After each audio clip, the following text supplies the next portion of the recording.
in a row. We dream of the day we can all be in a room together again. All of our challenging processes are made more challenging by our technology. I want to extend my welcome to all of our guests here today as well, our presenters. Thank you so much for being here. And I welcome you all to our May 2021 regular board meeting. And before we begin, the Greater Victoria School District wishes to recognize and acknowledge the Songhees and Esquimalt nations on whose traditional territories we live, we learn, and we do our work. And I think this acknowledgement is especially important given all the challenges and discussions we've been having in our community. And you know, it's the end of Camas season out there in the beautiful Garry Oak Meadows. And, you know, I reflect so much on, you know, how grateful I am to be on these territories. And all, if you are a visitor here like me, I invite you to consider and reflect on your relationship to the land and to the people who maintain these lands, like those beautiful Camas gardens, you know, and their resilience, and also the pain and all of the trauma that's happened on these lands through the process of colonization. And we certainly as a school system have very specific responsibilities. So we should be in a budget meeting, but we have postponed that budget meeting. I assume most of our community has heard this already, but I just want to clarify so everybody knows what's happening is that the budget meeting was canceled tonight, has been postponed, and we'll be discussing that further down the agenda. But we really heard loud and clear from our community. And so we're responding by creating a little bit of space for more conversation. And I am glad that we're still able to have these conversations. So tonight, this is our regular board meeting. And the agenda for the special budget meeting has been moved forward, although we do have some speakers that have moved over. So usually once we publish an agenda, we don't change it, right? Because that's confusing, but we did make some additions because we wanted to make sure that our speakers who are lined up for the special budget meeting still had an opportunity to come. And I know we're all trustees are very interested in hearing from them. And so thank you to those who did that. Yeah, so that's where we are at today.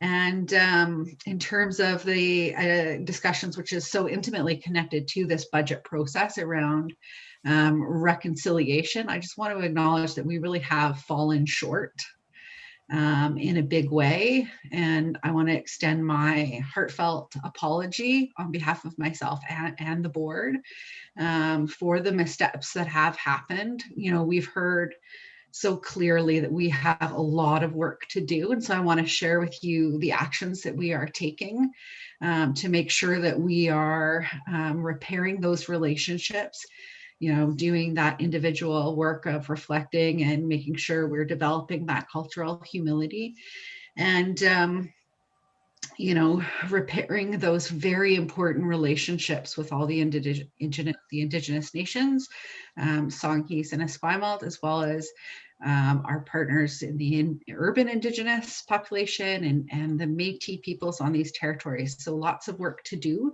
We have reached out to the First Nations Education Steering Committee through the Ministry of Education to support us in this work.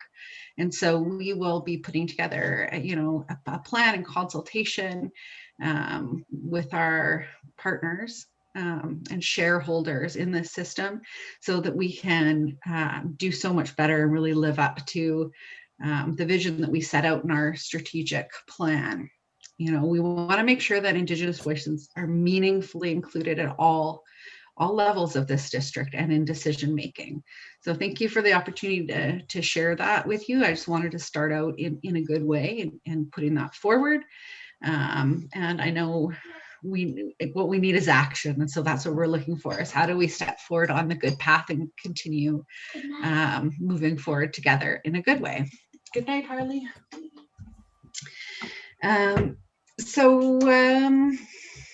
Thank you. Thank you for listening to me and giving me the opportunity to share that out.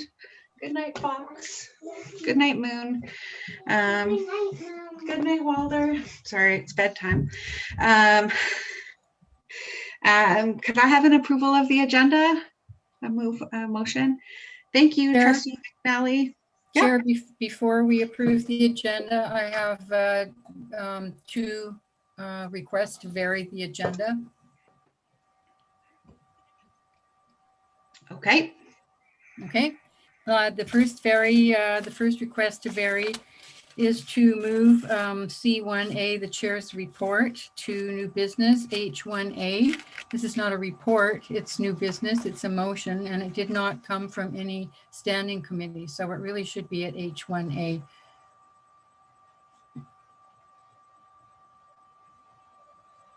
Can you say that again, Trustee McNally? Mm-hmm. Under C1, chair's report, that is actually a motion, which is pretty obvious. It didn't come from any committee. You know, it's not a standing committee report or anything. It shouldn't be this high on the agenda. It's just a motion which has come out of the blue, really, like my motion's going to. It's a motion basically from the floor, and so it should be under new business at H1A. Okay, thank you for that. I think we've always had motions come up, recommendations come under the chair's report, just like under the superintendent or secretary treasurer's or trustee committee report. So that's sort of just the tradition we're following with that. If you have a seconder, we can certainly have the discussion. And having report. All right, thank you. We're going to move that to H1A. Thank you, Trustee Painter. Is there any discussion on the motion? Oh, sorry. Chair? Yes, Trustee Leonard? So this is moving the motion. Sorry, I don't have Zoom right now. I'm on the phone. So the question here right now is to move the motion that's within your report to under new business? That's correct, to the end of our agenda. I would argue against that, and for the simple reason that at this time period, we were expecting a budget meeting. The public was expecting a budget meeting. The motion that was within your report is going to some regard to explain why that budget meeting is not happening now, as opposed to people waiting to the very end of the meeting to find out possibly why the budget meeting didn't occur if they haven't been listening to the media. So I'm of the opinion it should be as high up in the agenda as it can go, so that folks can have that kind of an explanation and discussion way up front, rather as opposed to the end of the meeting. Hey, Trustee Duncan. Yeah, thank you, Chair. So I'm in favor of varying the agenda and moving the motion to new business. I think it is new business. And I don't think we should be giving that motion particular preferential treatment, but I would suggest, speaking to Trustee Leonard's point, that there is an opportunity, obviously, regardless of where the motion goes, for the chair to, through the chair's report, update the public and the board on the current status of our budget process. So I would support Trustee McNally's motion to amend the agenda. Trustee Rob Painter.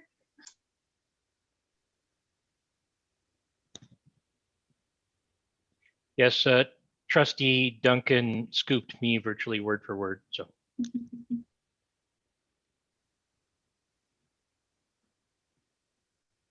Okay, seeing no other speakers.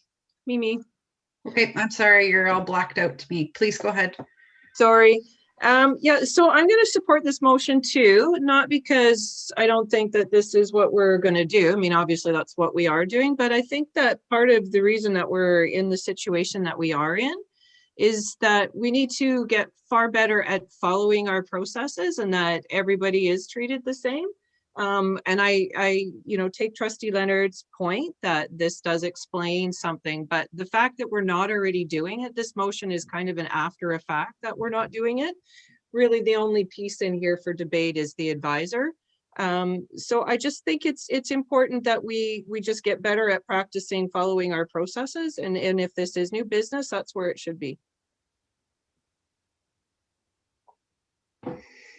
Okay, seeing no more speakers to the motion, the amendment on the floor is to move essentially the chair's report, the motion under chair's report to new business. All those in favor? All those opposed? I'm opposed. And the motion carries. Thank you, Chair. Sure. I have one more amendment. One more request to amend the agenda. I'd like to add my motion that I sent in so that trustees and our recording secretary have seen it. I'd like to add it at H1B as new business. And that motion is that the board direct the superintendent to direct the secretary treasurer to construct a rollover budget using the usual / past year's budget process for fiscal year 2021-2022. And that the board direct the superintendent to dismiss the special advisor called in by the superintendent. Okay, do you have a seconder? Seconder? Sorry, there seems to be a delay. No hands up. Okay, trustee Rob Painter. Great. All those in favor of adding the motion at H1B. Thank you. All those in favor? All those opposed? I am having everybody's sort of glitchy. And I'm not hearing Elaine's vote either. So let's do that sorry, again. I'm opposed. You're opposed. Okay. All those in favor? All those opposed? Is Elaine? I'm opposed. Okay.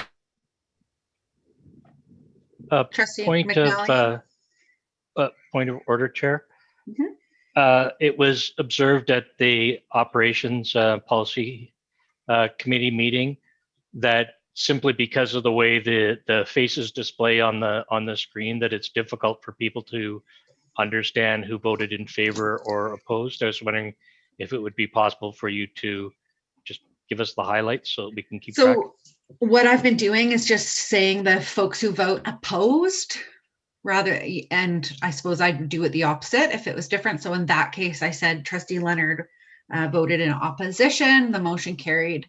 And so my intention is to communicate that the balance of trustees voted in favor. Does that meet your needs, or do you think I should read out all the names? No, I think that's perfect. It just, now that I understand what your drill is, I can follow that easily. Thank you. Okay, I appreciate the opportunity to clarify, because it's this balance between making sure everybody has the information and then not being onerous. Trustee Ryan Painter. Thank you, Chair. I just have an addition, a verbal report under trustee reports to add, please. Excellent. Well, can we add that by consent? Does anybody have any challenges with trustee Ryan Painter making a report? No. Great. Can we move approval of the agenda as amended? Trustee Ferris? Apologies, Chair. I have one addition as well, unfortunately. Is this the one that we're going to do at correspondence? If you think that's appropriate, but should we state it at this point, or your call? Yeah, why don't you? I think we should deal with it at correspondence, because that's where it is, because it is in response to our correspondence, which I think is so important that we're making sure that it's connected to that. Okay. So I'm happy if you want to read it out so everybody is aware of what is coming. And we could put it, if you want it under new business, that's totally up to you. I'd just like to have it at the top of the agenda personally. Understood. I see that Trustee Whitaker would like to speak to it, so I'll wait. No, I also have a notice of motion that was going to pop out of correspondence. So do you want me to give you that now, or do you want me to wait? It's totally up to you, Trustee Whitaker. I think it's normal to have motions coming from the floor at correspondence. So, Okay, so that was my intent rather than amending the agenda. Okay, thank you. Okay. Chair, with your permission, may I read this out? yes, absolutely. Please go ahead. Thank you. The motion that the Board of School District 61, Greater Victoria, direct the chair to write to the chiefs and councils of the Esquimalt and Songhees First Nations to respectfully request meetings between the board and their respective chiefs and council to listen to their interests and concerns regarding public education and their relationships with the board and the staff of School District 61. Thank you. So with that addition to our agenda, are there any other? We want to vote on that final amendment, or can we do it by consent? Okay. Trustees, do we have a mover and seconder, Secretary Treasurer Morris, for this agenda? Do we still need that? Yes, you do. Okay. All those in favor of the amended agenda? Who moved and seconded it? Oh, I thought you said we did. Okay. Who will like to move and second it? Trustee Ryan Painter, Trustee Hensa. And I'm dealing with glitchy screen, so we're just going to go slow and be kind and patient. All those in favor of the agenda? Aye. Aye, Trustee Leonard. Trustee Whitaker. All those opposed? Trustee Whitaker, you froze on me. You're the only vote I can't see. Were you in favor or Sorry, I was opposed? in favor. Okay, then that's unanimous. Wonderful. Now we move to approval of the minutes, and I just want to acknowledge this is a challenging part of the agenda for all of our partners and folks having, I know we're almost half an hour in and we're still doing this, so just want to recognize that, but it's super important that we get it all in line to have a great meeting and do the work that we need to do. So now on to approval of the minutes. Lucky for us, we only have one set of minutes tonight, and that's from April 26th. Would somebody like to move and second that we approve the minutes, and then I'll entertain any amendments. Thank you, Trustee Hensa. Trustee Ryan Painter. Any amendments? Seeing none, I'll call the question. All those in favor? Aye, Trustee Leonard. And that is unanimous. If I call any of these votes wrong, just pipe right up, because we're all a little glitchy here. Any business arising from the minutes?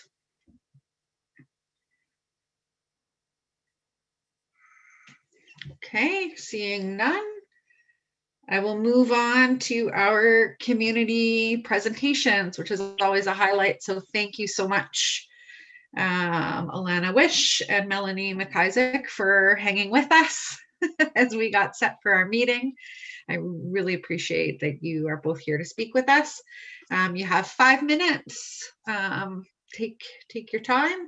Alana, I'll let you take the floor. Thank you very much for being here. Thanks, Jordan. Hello, trustees and guests. Nice to see you there. I'm just going to share my screen.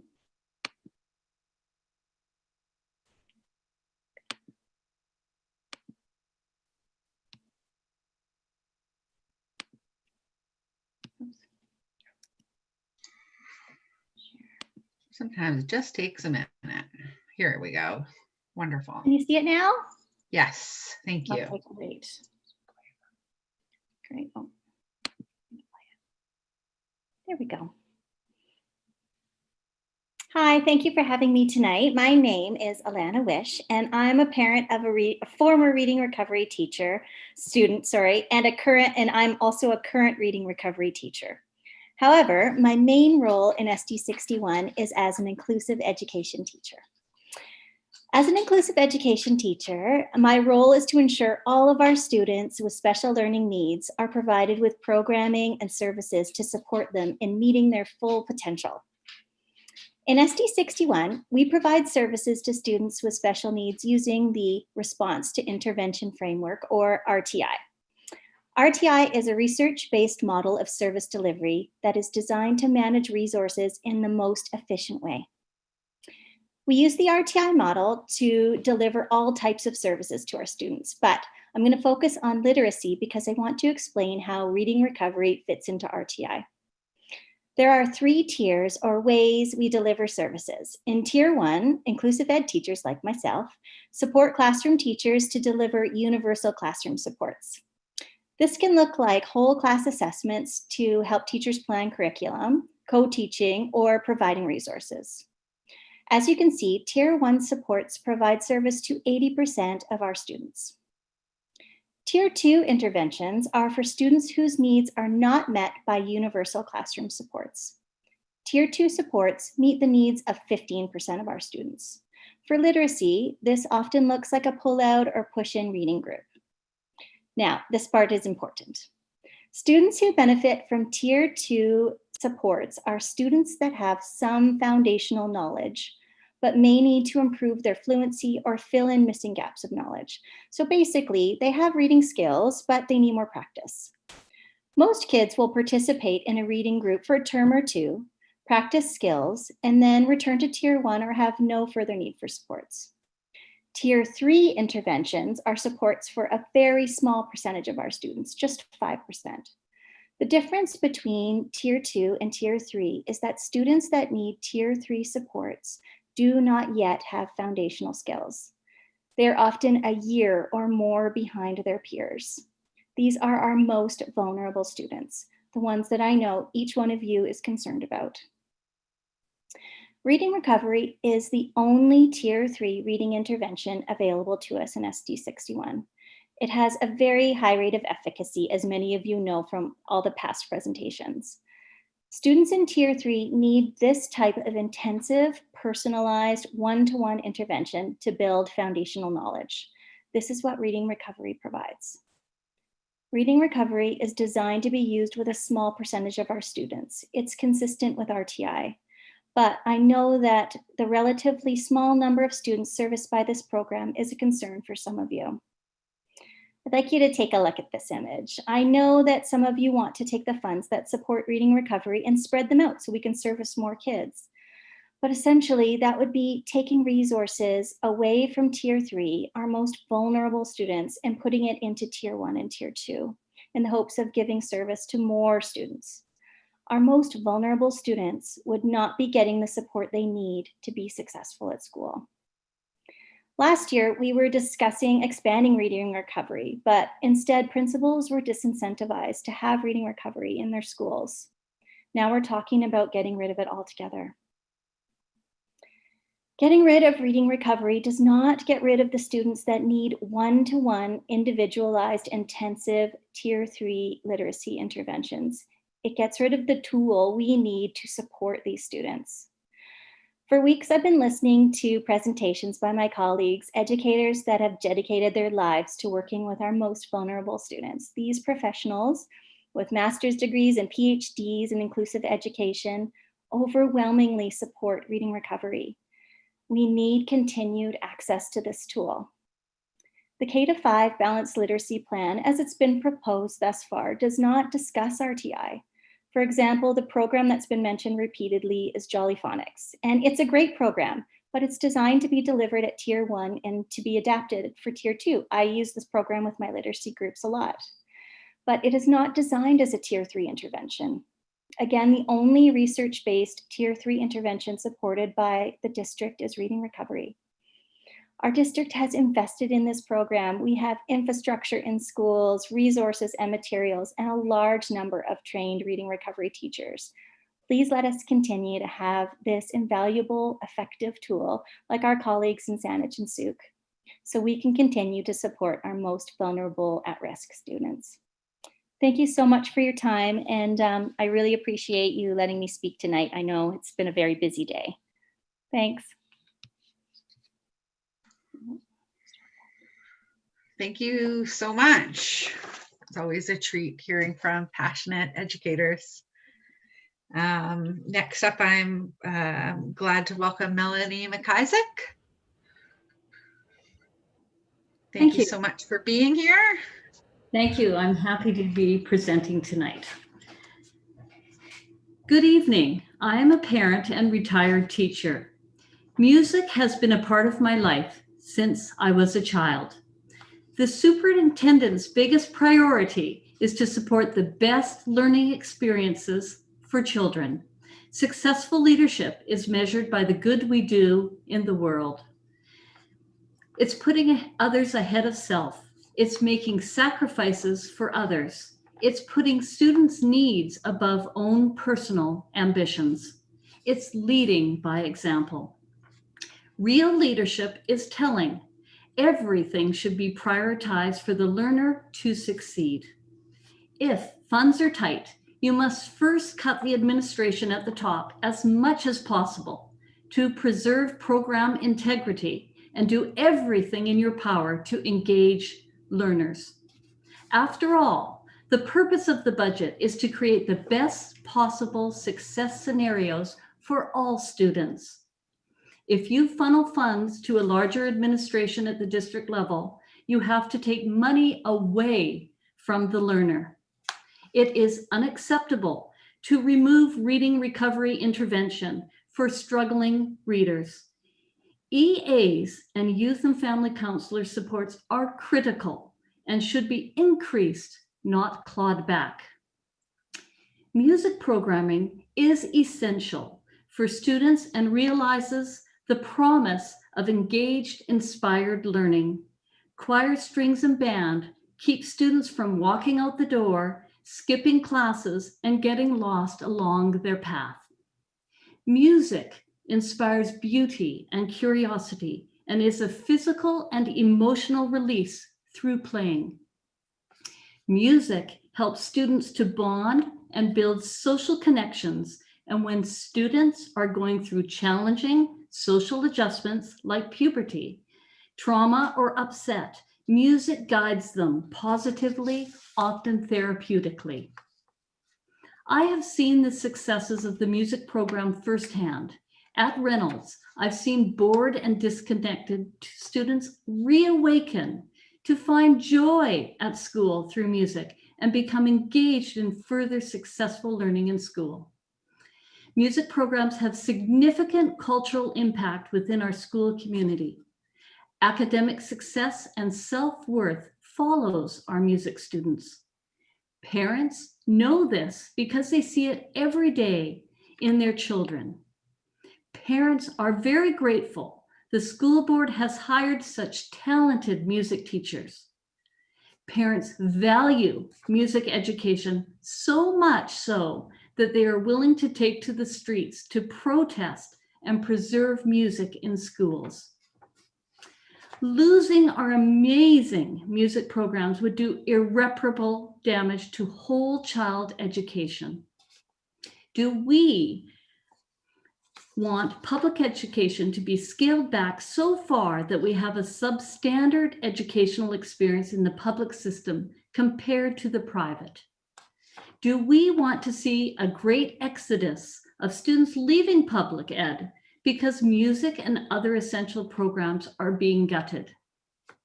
If our government does not give adequate funding, cuts must first be made to overinflated administration and support services attached to them in order to protect programs that directly support students at the classroom level.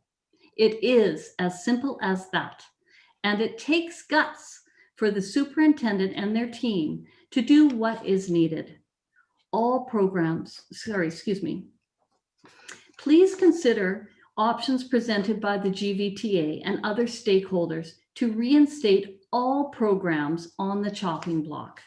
Cuts could include, number 1, rein in senior admin costs. Number 2, cut the number of senior admin personnel. Number 3, eliminate costly severance packages permanently. 4, Tie all admin wage increases, perks, expense accounts to that as teachers to save costs. 5, reduce all administration by 50% at the board level and put savings back in classrooms. 6, scale back the number of district principals and vice principals, which has increased from 6 to 15 in the past 6 years. For example, we have 2 learning support principals, which could be scaled to 1. Youth and family counselors and counselors of the board could be redeployed to schools. The board, in summary, must revisit the cuts and hit the reset button. Everything less than your best for students is not good enough. Dig deep, senior administration, and do what is right for students, our children. And trustees, hold the school district administrators accountable to do what your community has entrusted you to do. Thank you, and good evening. Thank you so much. I appreciate you being here and sharing your ideas with us. It's always so welcome to have folks come in and bring solutions. So I really appreciate that. Yes, thank you both for being here. You're welcome to stay on, but you certainly don't have to join us for the full odyssey of the meeting. Next up on the agenda is our correspondence section. Chair, Yes, if I may, Mr. I just wanted to ask a point of clarification, and it was to Ms. Wish, and I think she's left, so I'll stop there. You're welcome to follow up by email. I think that's wise. Trust.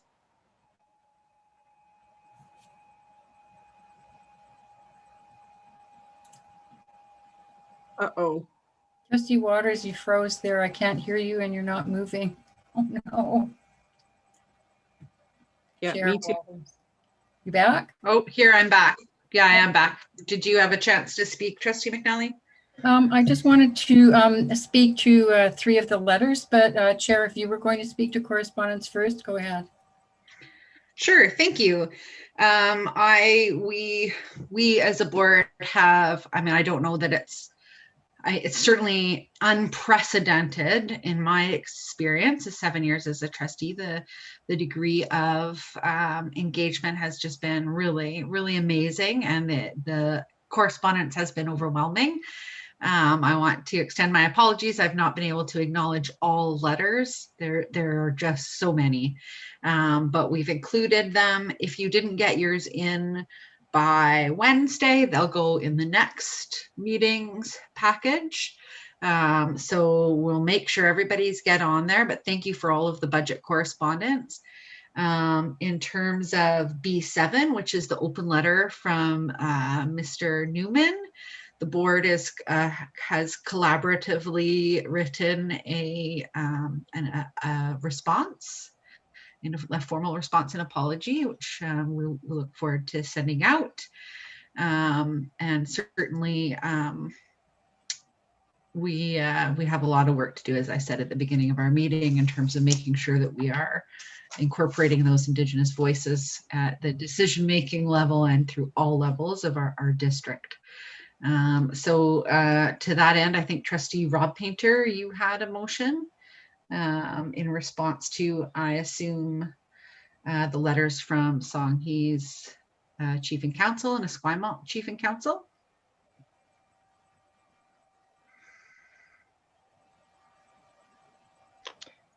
Thank you. And just a slight tweak to what I just said. I dropped a critical line there that I apologize for. No, that's okay. Read it into the record now, and that's where it shall live. Okay.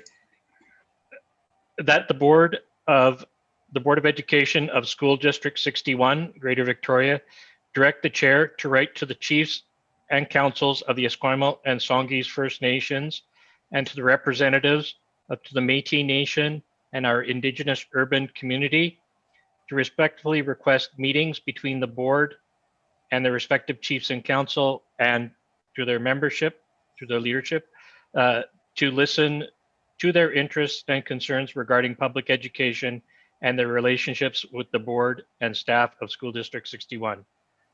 So I think it might have been obvious, but my addition, which I aired in the first place, was to include the Métis Nation and our urban Indigenous population. I appreciate the additions, and certainly with the letter from Métis Nation, I think that's very wise. I was going to recommend it. With the urban Indigenous community, to whom would you like that invitation extended? I believe that I would seek guidance from our senior administration to reach out to their established contacts, but I'm happy to do some digging if necessary to find someone who might be appropriate to receive that. Trustee McNally, you gonna help us? Perhaps INEC?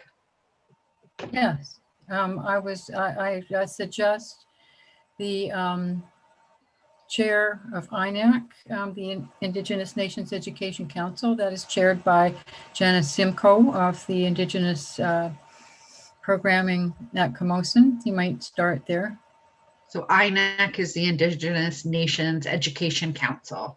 Yes, it's not a School District 61 committee. Trustee Rob Painter, would you consider replacing that? Let's be specific in the motion to say INEC? Yes, I do believe everyone understands the intent, and that sounds appropriate. Just one more nitpicky thing. Could we not say our Indigenous nations or our urban nations, or, you know? My sincere apologies. The nations are distinct unto themselves. They don't belong to us, the district, the board, or anybody else. I apologize for that misstep. Okay, I believe we had a seconder for this, Trustee Ryan Painter. Wonderful. Is there any discussion on the motion? You know, we've all been having conversations, so I'm looking forward to taking this step. All those in favor? Trustee Leonard? Oh, there you are. Great. Aye. That's unanimous. Wonderful. Any other items of correspondence? Trustee Whitaker? Okay, thank you. For myself, I also have a motion in response to, I believe it's B8 and 9. And the motion reads that the board direct the superintendent to create a professional development plan to raise awareness and competency of School District 61 senior administration and trustees around reconciliation, colonialism, and systemic racism. Trustee McNally, second? Wonderful. Thank you so much. Superintendent, I believe this is in the works with FNESC, the First Nations Education Steering Council, I believe. Yes, through the chair, we have reached out to FNESC through the Ministry of Education to seek their guidance and help and support, to reach out to our Indigenous communities in the 4 houses. I spoke to a representative late last week, respectfully asking permission to be connected to them, and they have agreed, and they will be reaching out to ask permission from our 4 houses to enter into the land in discussion to start these very important processes and talks on how we move forward. So looking forward to hearing back from them. And Superintendent, can you clarify what you mean by the 4 houses? I know. Absolutely. So we will call back a couple of years that when we were working with INEC, looking for terms of reference, lots of conversations with the 4 communities, urban, Métis, Songhees, and Esquimalt. Butch Dick was very positive and instrumental in those conversations. And in the end, they chose to create 4 separate houses respecting all 4 Indigenous communities. And so we've respectfully referred to them as the 4 houses from that time on. Thank you. Winona, did you have a comment before we move further with this?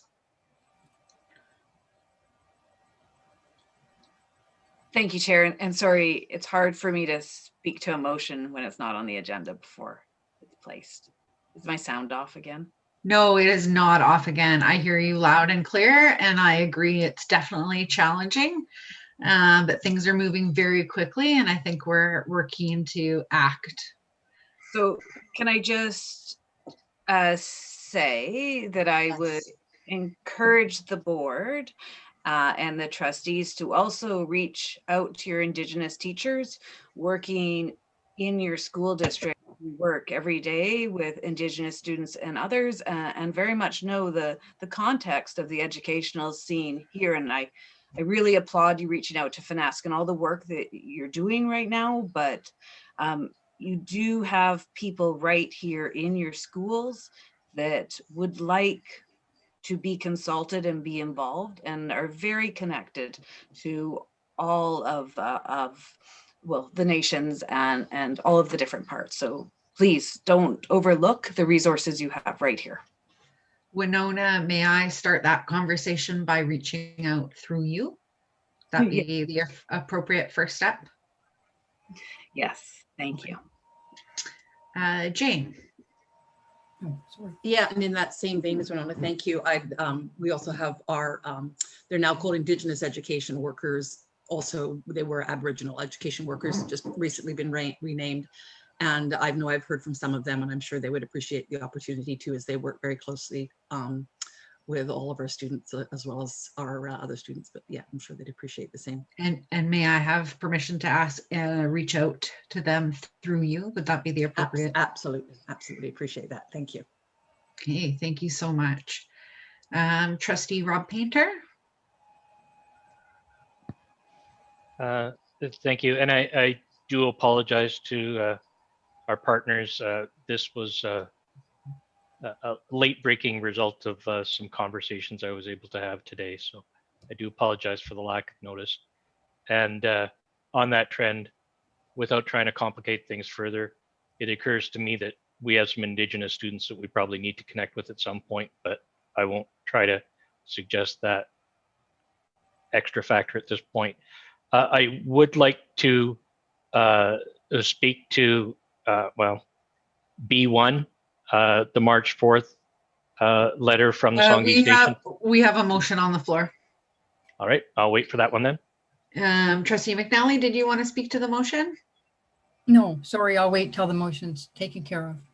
Okay, you're next on the speakers list for correspondence. Thank you. Crystal? If we're asking about people who we could talk to and resources that we have, we also have a tremendous amount of parents. I believe Carrie Newman is a parent in this communication or the letter that he sent. And so I would encourage you to reach out to parents as well in your district. Thank you. And we would do that by reaching out. May I have permission to reach out through VCPAC? Crystal, would you be the appropriate person? I don't know if I am, but I'd love to help facilitate that in a conversation. Maybe not right now, but tomorrow, just think about how to do that. Okay. Thank you so much for the offer. Okay, all those in favor of the motion on the floor. Trustee Painter, are you in favor? Okay, that is unanimous. Thank you. Trustee McNally, and then I have Trustee Painter. Thank you, Chair. I just wanted to draw attention to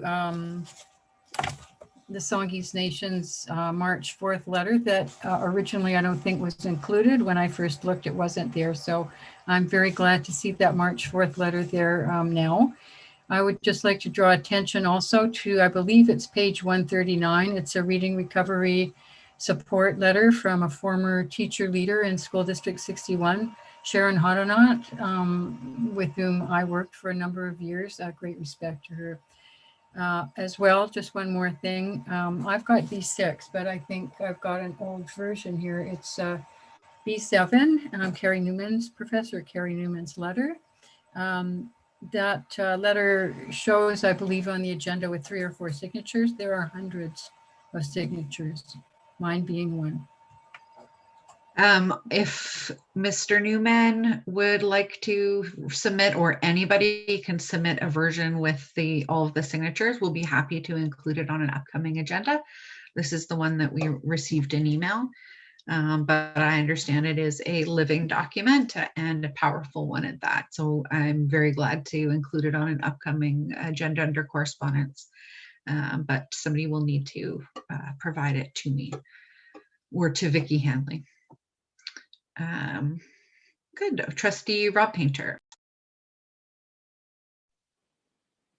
Thank you, Chair, and I apologize for jumping the gun there.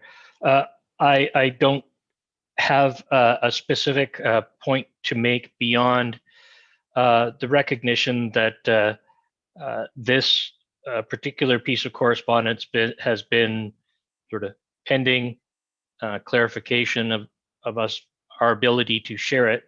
I think it's an exceptionally important one, and I think it's really, it behooves us to draw people's attention to it. It's not a comfortable letter for us, but I believe that, to be committed to repairing the damage, we really have to take a good hard look at what the damage really is, and own it and move on from it. So I just wanted to point that out, that although this is a late addition to the correspondence package, it's one that I hope people will make sure they have a look at if they'd prepared themselves earlier, like over the weekend. Thank you.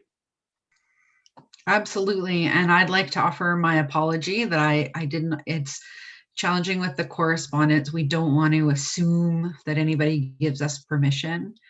And so I appreciate Chief Sam was able to provide that. And next time we'll make sure that we get that question up and resolved quickly so that there isn't this lag. Because I agree, it's a very important piece of correspondence for us all to reflect upon. And the responses did go out, and I believe are also included. The board's formal apologies to both Songhees and Esquimalt. Trustee Duncan, did you have some correspondence you'd like to draw attention to? Yeah, so just picking up on the new edition of the letter from Songhees Chief and Council dated the 4th of March, I just wanted to draw particular attention, appreciating that the response on behalf of the board has already gone out. I wanted to draw some attention to the two specific requests for action. One being the request for access to the plans and the notes gathered during the input that was received from Songhees community members and staff, teachers, and other stakeholders 4 years ago regarding the future of Craigflower and Shoreline schools. That was certainly a request that Chief and Council made through this correspondence, and certainly would appreciate an update as to the status of that request.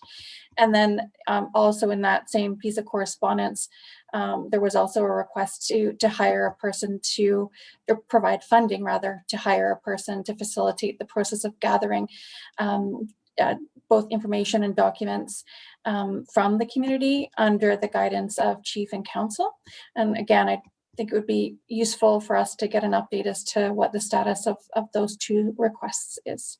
Thanks. Superintendent. So I can let you know that at this point, we haven't had much opportunity to meet on those two requests. There's been a fair bit going on, but we certainly are planning to do so. And Superintendent, can you can confirm, because I believe this was a part of former communication in our letter of response, that we are absolutely willing to provide funding and that we extended that offer to Esquimalt as well. Absolutely. So that as part of the important conversations I look forward to having. Is there any other, I know there's just a tremendous amount of correspondence there, especially around the budget. And I encourage everybody to take the time to have a look through it, because there's a lot of learning to be done. Okay, seeing none, we're at 8:30. I'd like to move through section C, and then we'll take a short break just so we can make sure we're all fresh as we move through. So at Chair's report, I apologize. I have not had time to write a report. And this is the first time I feel a little naked without my report. June, I'll make sure that I outline for you all of the various activities that I have been through. I want to highlight that today is an International Day Against Homophobia and Transphobia. I think the acronym is IDA-HOBIT now. And so this is a day to recognize and reclaim the rights and confront lesbophobia, homophobia, transphobia, biphobia, interphobia. And it's super important for all of us to consider, the trauma that the LGBTQ2S community experiences on a daily basis, and our role as a school system to provide, safe and inclusive schools and spaces. And I just want to send a big rainbow heart out to all of our amazing educators and support staff who are building those rainbows and providing opportunities, the express yourself days and the rainbow days. And, it's, as a parent, it's very challenging or sad not to be able to walk the halls and to see the murals. I know in my children's school, they're involved with the Rainbow Club. And, it's just such a powerful experience. And so my gratitude to everybody in our system who is doing and leading the work around that. It really is culture shift and change. So my hands are up in gratitude. The other things I wanted to touch in under my report, I think I tipped off the meeting. Oh yes, I have met with the Minister of Education, along with Vice Chair Leonard, our Superintendent and Secretary Treasurer. And then we also convened a meeting with we invited all of our 5 local MLAs, and Minister Dean and Parliamentary Secretary Lohr were both able to attend. And Minister Rankin, Minister Fleming, and Minister Pophams all sent staff to attend. They asked a lot of questions, really great questions, and it was a great discussion. And I attended with the Secretary Treasurer. Scheduling was very challenging.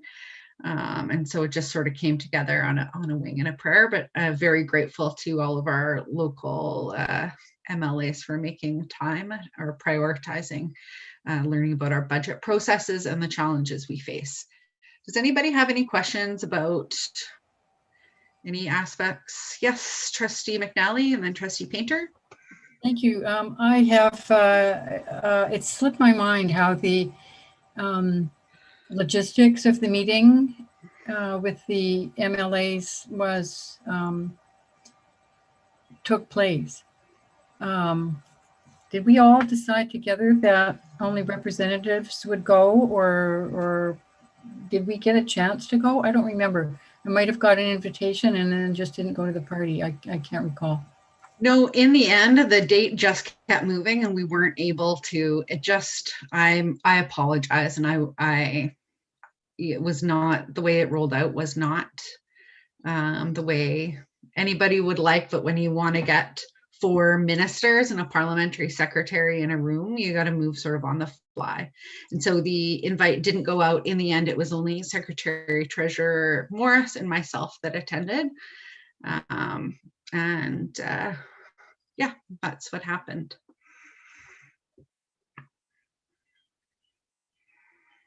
Trustee Painter? Yeah, I have to say, Chair, that I'm very concerned with that. This meeting was supposed to provide an open dialogue by the board, by all of us, with MLAs and ministers, and to not even know that the meeting occurred until just now is very troubling for me. I feel that one of the biggest challenges that we are facing right now is that we have too many things going on that the rest of the board or our stakeholders or the public knows about. And as a result, I mean, no disrespect, but I have no idea what was said, what was expressed, what was explained. And I find that very problematic. So. Trustee Painter, your point is well taken, and perhaps we could take the opportunity to set up a meeting with more lead time. The timeline was compressed. We kept the meeting to the specific topics that we discussed as a board, which was presenting information about the budget and providing some opportunity for them to ask questions and for us to clarify the challenges that we face in terms of funding. And so it was a pretty tight meeting. And I hear your concern. I think coming off of the meeting with the minister, where it was, the direction was for me to meet with her directly. I just carried that in, and maybe that was a mistake. I'm just, I'm working really, really long hours, and I'm just trying to do my best. And so if I fell down on this one, I'll make sure that I do better next time. Well, it's basic decorum, Chair. Yeah, I hear right you. Now we're living online. It's not that hard to send us all a note. So I do hope that'll occur in the future. Did anybody else have any questions or comments?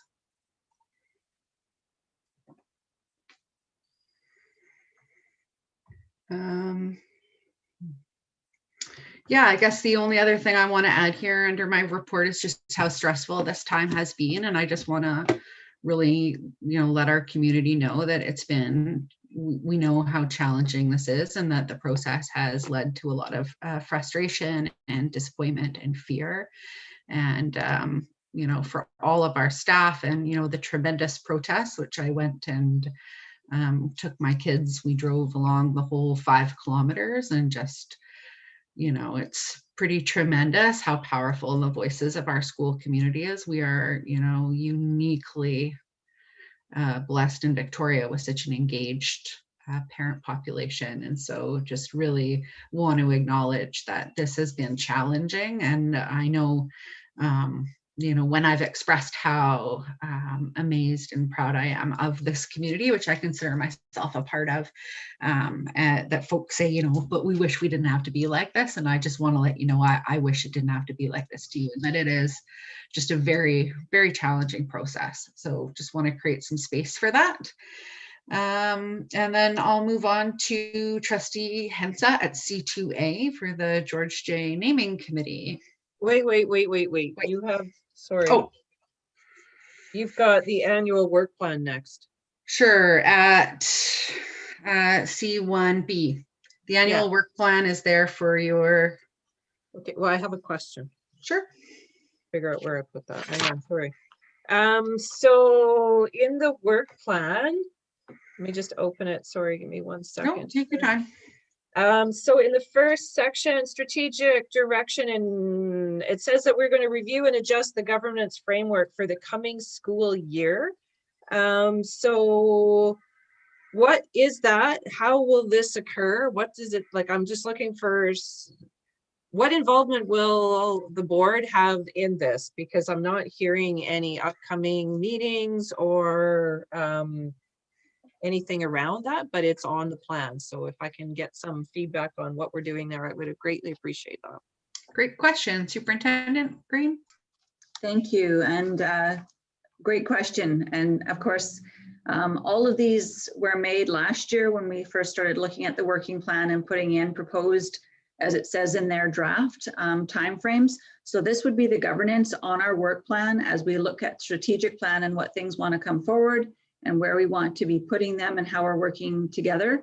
Obviously, we are in a behind our scheduling, if you like. Normally, I would be looking at our, hopefully our budget getting close to being passed, if not passed already, and then looking at our overall yearly governance in a working session with trustees about number one, where we're at and the governance that would want to be put into this working plan for the future year in front of us, And then monthly, are there any adjustments that we would want to be making to our working plan under that big governance picture? We haven't done it before. This was our first time in, but we haven't been able to get to that space. So not that I've forgotten that we want to be doing that, but it's certainly delayed. So that's on my horizon to be looking at. We have the 2 governance sessions that we set out.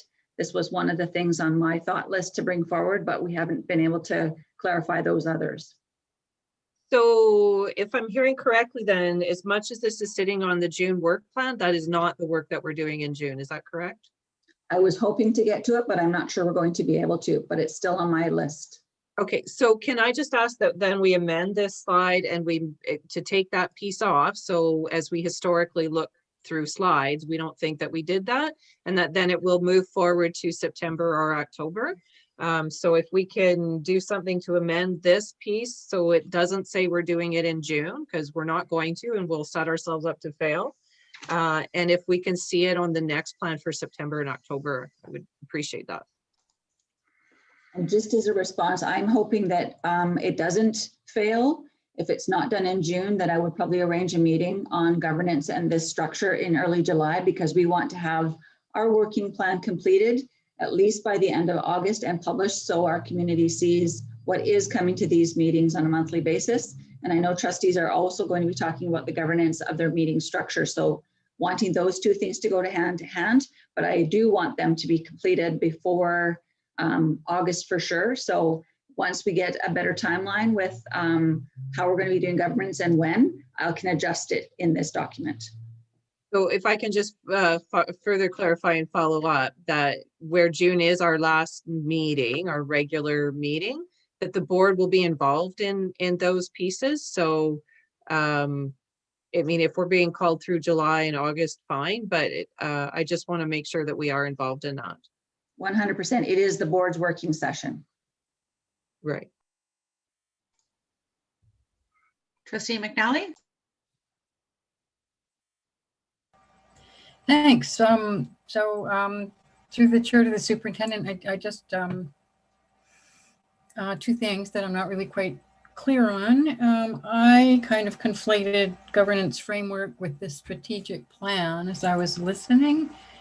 And I'm not sure that's right. Should I have conflated the strategic plan with the governance framework? And who is asking for this governance framework in service or, board workshop? I don't remember the board asking for that. So as you are aware, the Board of Trustees has been working on its governance focus. Mm-hmm. We have Mr. McKay and Teresa Rozansoff, who are here to support us on looking at our overall governance plan and some of the conversations that we've had. And we have 2 working sessions still planned on our horizon to be talking about our governance and the structure of our committees and how we would like those to operate. The second aspect of our governance that we did for the first time in draft this year is our Board of Education governance framework that we created last summer to be, number 1, talking about the things that would be coming to the board and to these committees every month, the work the board would be doing, sessions that they would be attending. We did this in draft as the first time this year, and this is a part of our governance framework. And so it's to review what we did this year, where we put some of these meetings, sessions that we did, and did they work or did they not, what we have to add to them. So this is our framework. And as you said several times, Trustee McNally, you would like this posted on our website so the public can see what our trustees are doing. And that's the goal of this piece of our governance framework. And we also have the other governance looking at our structure. Do we want to keep our present structure or shift it in light of the recommendations that we received about governance with our Board of Trustees recently? Thank you so much. That's very comprehensive. Trustee Painter, and let's just be mindful of where we at. Is this in relation to the board work plan? Yes, the one thing I was hoping to see was some details about contingency planning for COVID next year to ensure that hopefully we won't need it, that vaccines will be pretty much down to the 12-year-olds by the time we get back to school, but that we are prepared should we have issues with variants or other things of that nature.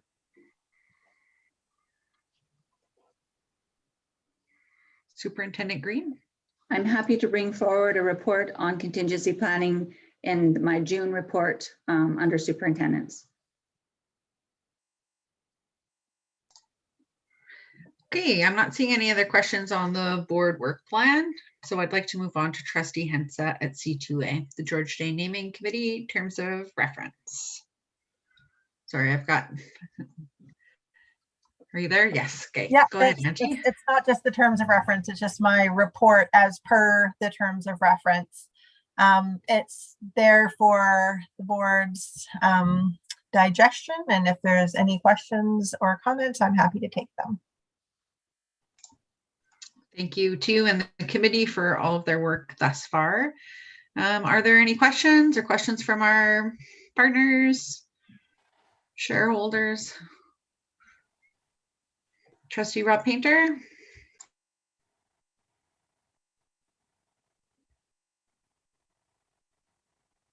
All right, my apologies, I withdraw. Okay, thank you so much. Do we want to motion to accept the report? Thank you, Trustee Ryan Painter, Trustee McNally. All those in favor of accepting the report from the George Day Naming Committee? That's unanimous. Thank you, trustees. Next up, Trustee Ryan Painter.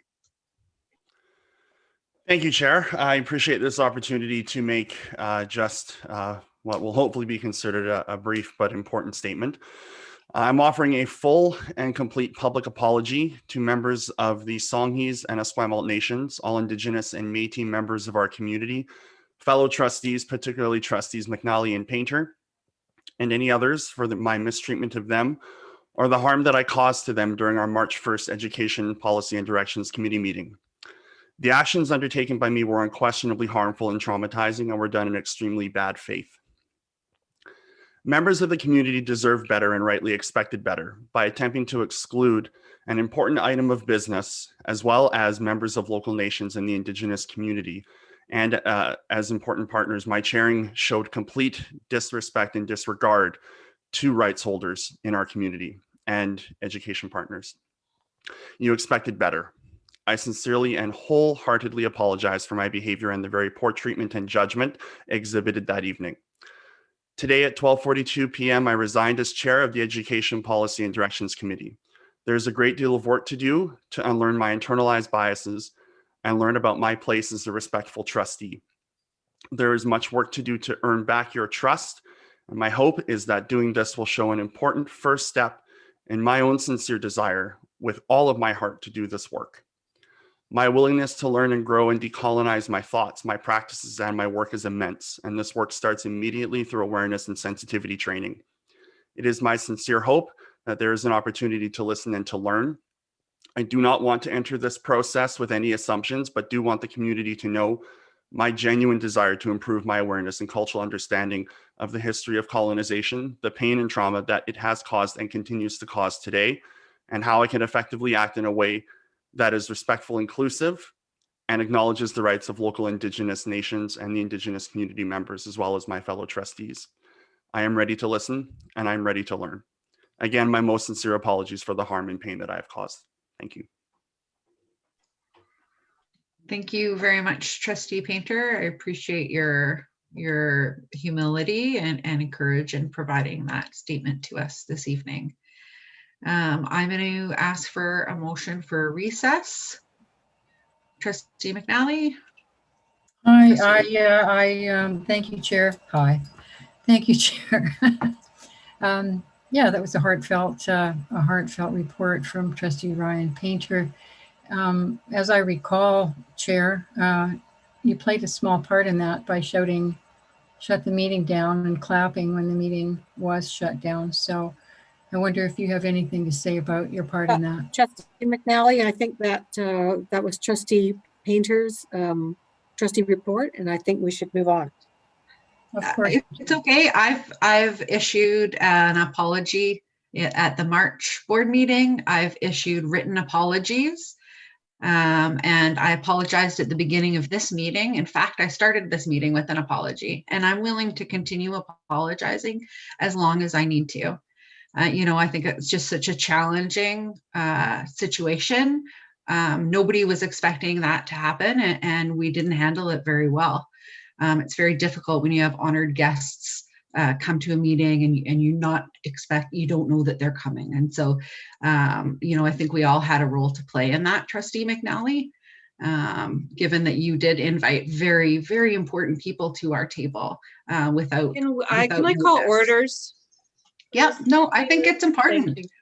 I agree. I just don't want to make this personal. No, I don't want to make it personal either, but I think we all, You're as a board, inviting the public to a meeting, and the public are very welcome to any standing committee. So if you would just stop blaming me, I'd really appreciate it. I'm not blaming you. What I'm asking is for all of us.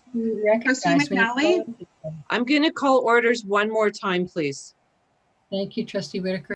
I would like us to take a recess, but I just want all of us to have the opportunity to take a big, deep breath. I think as a board, all 9 of us share in the challenges that we face, and that we have to work collaboratively and, you know, respectfully together in order to be able to find a positive way forward. And we can never do that unless we are working together with open hearts and open minds. And so it's a privilege to be here at this table with all of you, and I want us to be able to move forward in a good way.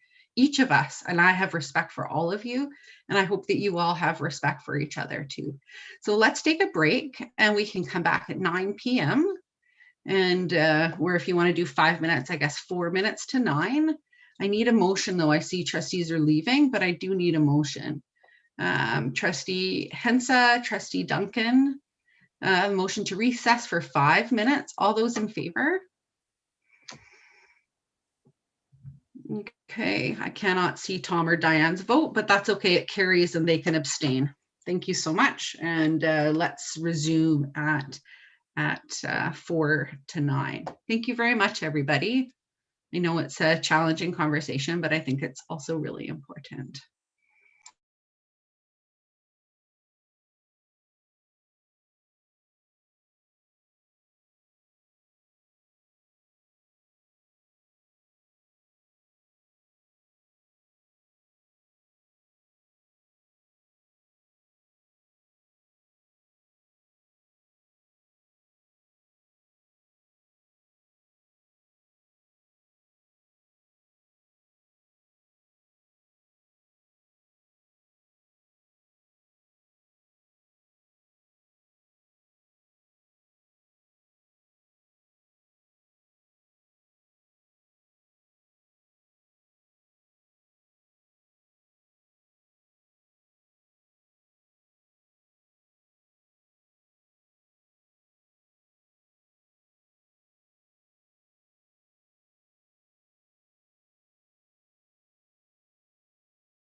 I'd like to call us back to order. So I see everybody.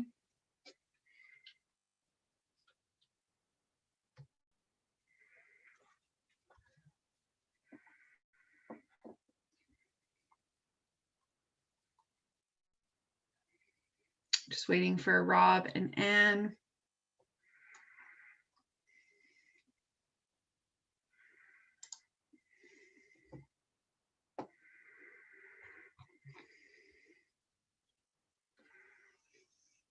Just going to give them, would everybody like me to wait? Yeah.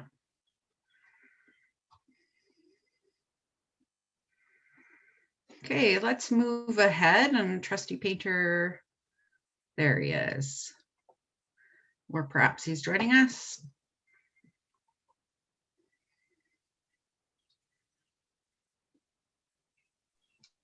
Apologies, I'm back, Chair. Okay, good. I just did not want to start without you. Okay, so next up at D1, we have the Education Policy Committee, and the draft minutes are there for your reference. There were no motions. And I'll move on to the Operations Committee report, and I'll turn it over to Trustee Leonard, who's the chair of that committee. Thank you, Chair. We had two motions coming out of our operations meeting. As well, the draft minutes are there for everyone to read. The first motion is on policy development. And lots of good discussion. And so the motion is to add an addendum to policy 9360. The Board of Education of SD61, Greater Victoria, direct the Policy Development Subcommittee to develop an addition of addendum to bylaw 9360, addressing how the board's correspondence is managed in order to provide clear direction and transparency around board processes. So that's on the floor. Okay, is there any discussion on the motion?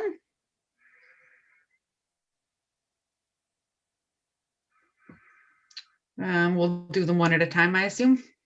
Yes, I thought that would probably be better. Trustee Whitaker. And then Trustee Ryan Painter.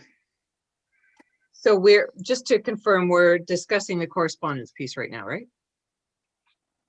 No, we're discussing the recommended motion coming out of operations on policy 9360. We're at D2BA. Yes, the correspondence piece of 9360. Yes, sorry. Yes, okay, thank you. Just wanted to clarify. So I guess within this, where it's going to be the policy development subcommittee doing this work on correspondence, and knowing that our bylaws sort of asks us to reach out when creating the policy. So I guess my question is in the development of this policy, will we be talking to stakeholders as to what their thoughts are on what correspondence and how they want correspondence to be, or what their expectation of correspondence would be on our agenda packages? Or will it just be a draft that the policy subcommittee makes, and then that draft will go to our partner groups to get their feedback? What are we envisioning there? Do you want me to speak to that? Sure. As a member of the policy subcommittee, I would envision that we put forward some sort of draft language first and then go out to stakeholders, because I think it always helps having some words on paper first before you go out and try and ask for all the words we put on paper at the beginning. So that would be my vision. Okay, thank you. Any other speakers to the motion? And I suppose I should ask our partners if anybody wanted to add in anything. Seeing none. Trustee Ryan Painter. Yeah, thank you, Chair. I was actually just going to say similar comments to Trustee Whitaker, and just I think we saw tonight through correspondence that there were some follow-up pieces that came from it. And I just think systematizing those in some way that is predictable for those who send us correspondence, especially if it is from stakeholders, is helpful for them to know, and helpful for us to know as well, especially when there are actions taken or deemed to be worthy of taking out of them. Thank you.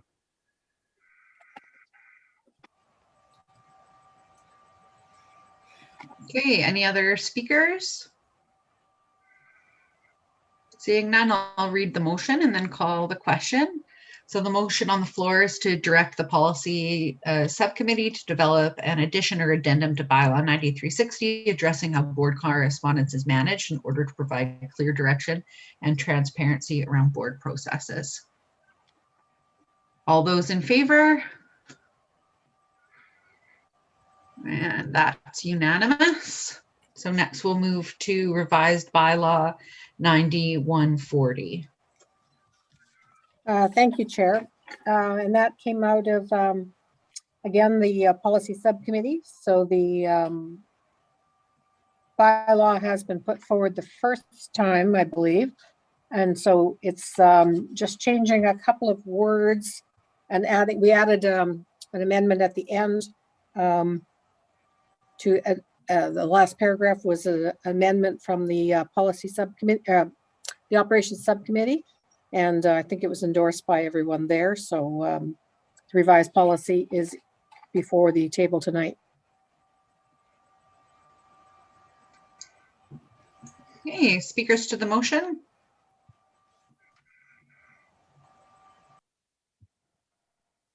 Thank you, Trustee McNally. Trustee Ryan Painter? Oh, sorry, I was just moving. I missed that, sorry.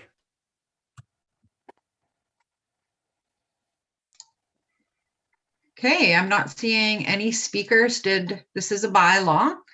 So we do the various readings, but they have to be unanimous in order for us to go forward. Otherwise, it carries forward to the next meeting as per our bylaw. Okay, so we don't need a mover and a seconder because this is coming from ops, or is it different with the bylaw, Secretary Treasurer Morris? It's different with the bylaw.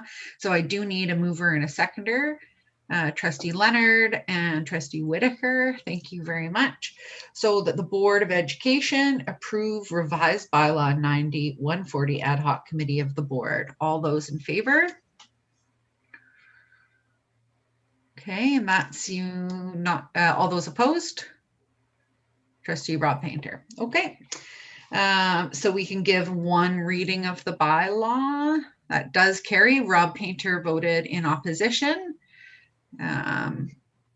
So we can go forward, Secretary Morris, with one reading of the bylaw, correct? One or two. One or two.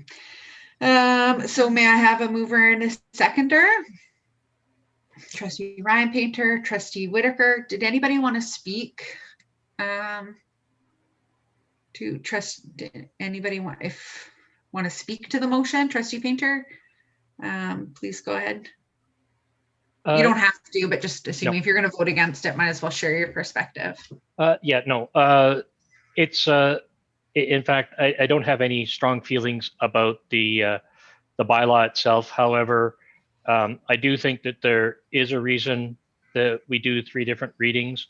And I think that this is one thing I really appreciate the Secretary Treasurer bringing out with a number of our other, like our financially related bylaws, that we do take the time to do them on separate days and have an opportunity to think harder about them.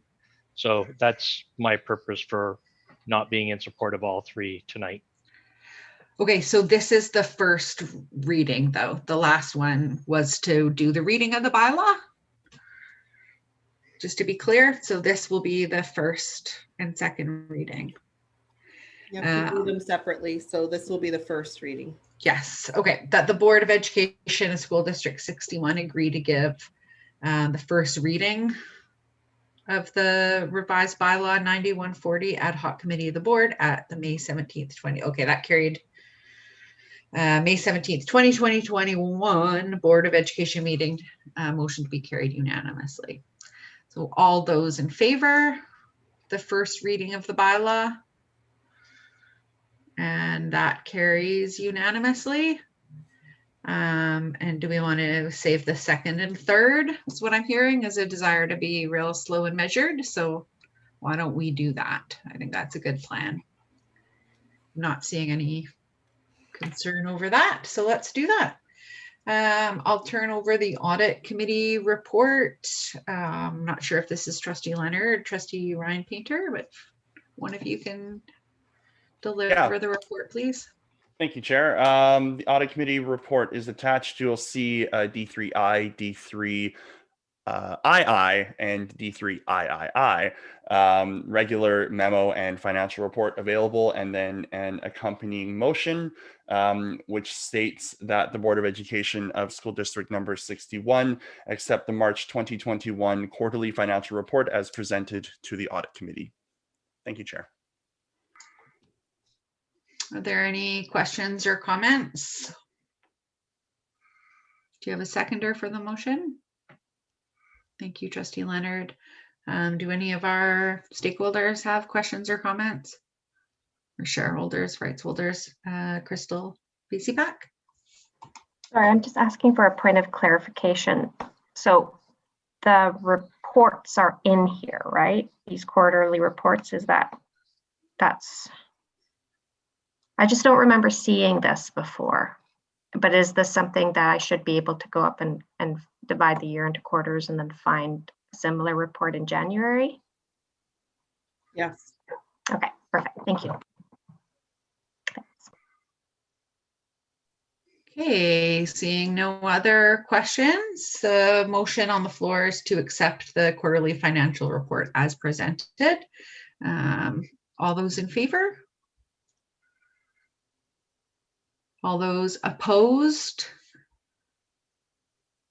Trustee Painter is opposed. All those abstentions? Abstaining? Trustee McNally abstains. So the motion carries. Sir, my apologies, Chair. That was an abstention. I'm not opposed. Okay, we'll change the record to reflect 2 abstentions, and so the motion carries unanimously, I guess. Okay, we have arrived at E1, which is the superintendent's report.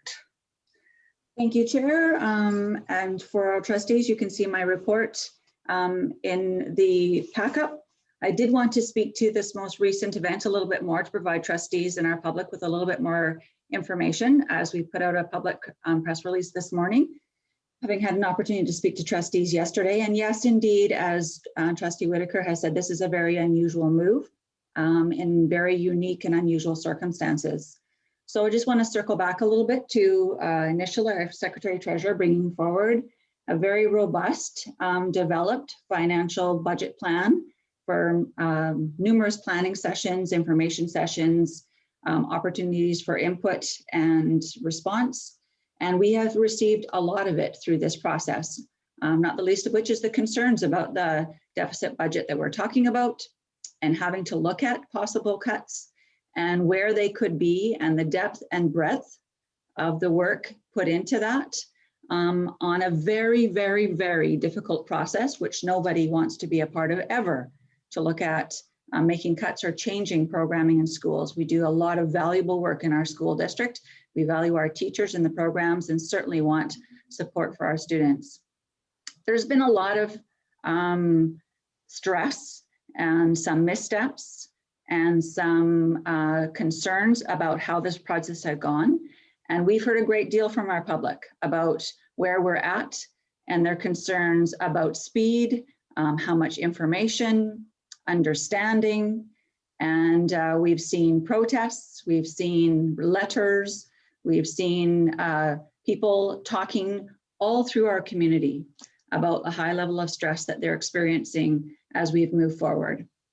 And some huge concerns about some of the conversation and pieces that have been stated, and feeling very much in the public that this has gone quickly and this is a very big decision to happen.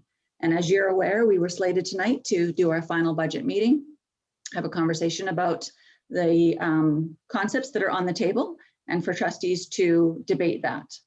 And the motion that's at the end of the meeting is in regards to postponing that for a couple more weeks to provide a little bit more space and time, which is what we were requested to do from public. I did hear from the ministry on the weekend about concerns going in that direction as well. It's not the first time that some of those concerns have happened. And to consider our steps as we're moving forward, and met on the weekend with the chair and vice chair, recommending that we take a small circuit breaker, a chance to slow down, a chance to consider and take our time, extending it out another couple of weeks to provide an opportunity to just breathe a little bit and bring in an independent advisor to help support a little bit, because there's been a lot of questions about this budget. And the opportunity to bring somebody in with fresh eyes who's very used to the system, ministry, budgeting, what we do, and people be able to provide some recommendations, advice to our trustees, public hearing the same thing in a public opportunity to see what a separate eye sees in what we're doing. Because lots of people are telling us not to cut, we don't have to, there's different ideas about what's in front of us. And I want this to be the very best decisions that trustees can make. As your superintendent, it is absolutely my responsibility to support you and to provide the very best support and information that I can. And so this was my attempt to provide a small circuit breaker, bring in somebody I would advise to do this work for us. And you do have a motion today about whether or not to go in this direction or not. In the meantime, I have reached out to Joan Axford, who is well known in our community and our system. And I'll tell you a little bit about her. She is a professional accountant, CPA, over 38 years of experience in education finance. Her career experience includes Assistant Secretary Treasurer in School District 62, Director of Finance and Data Analysis in the Ministry of Education, and Secretary Treasurer in School District 63. She is also past president and past executive director of lifetime member of BC Association for Business School Officials. Associated experience includes 18 years as a trustee on the Teachers Pension Board, 14 years as director of the board of BC Investment Management Corporation, currently a director on the board of the BC Lottery Corporation and chair of the audit committee. Mrs. Axford was appointed by the Ministry of Education on the Implementation Advisory Committee for the funding review, and she's currently a member of the audit committee for SD61.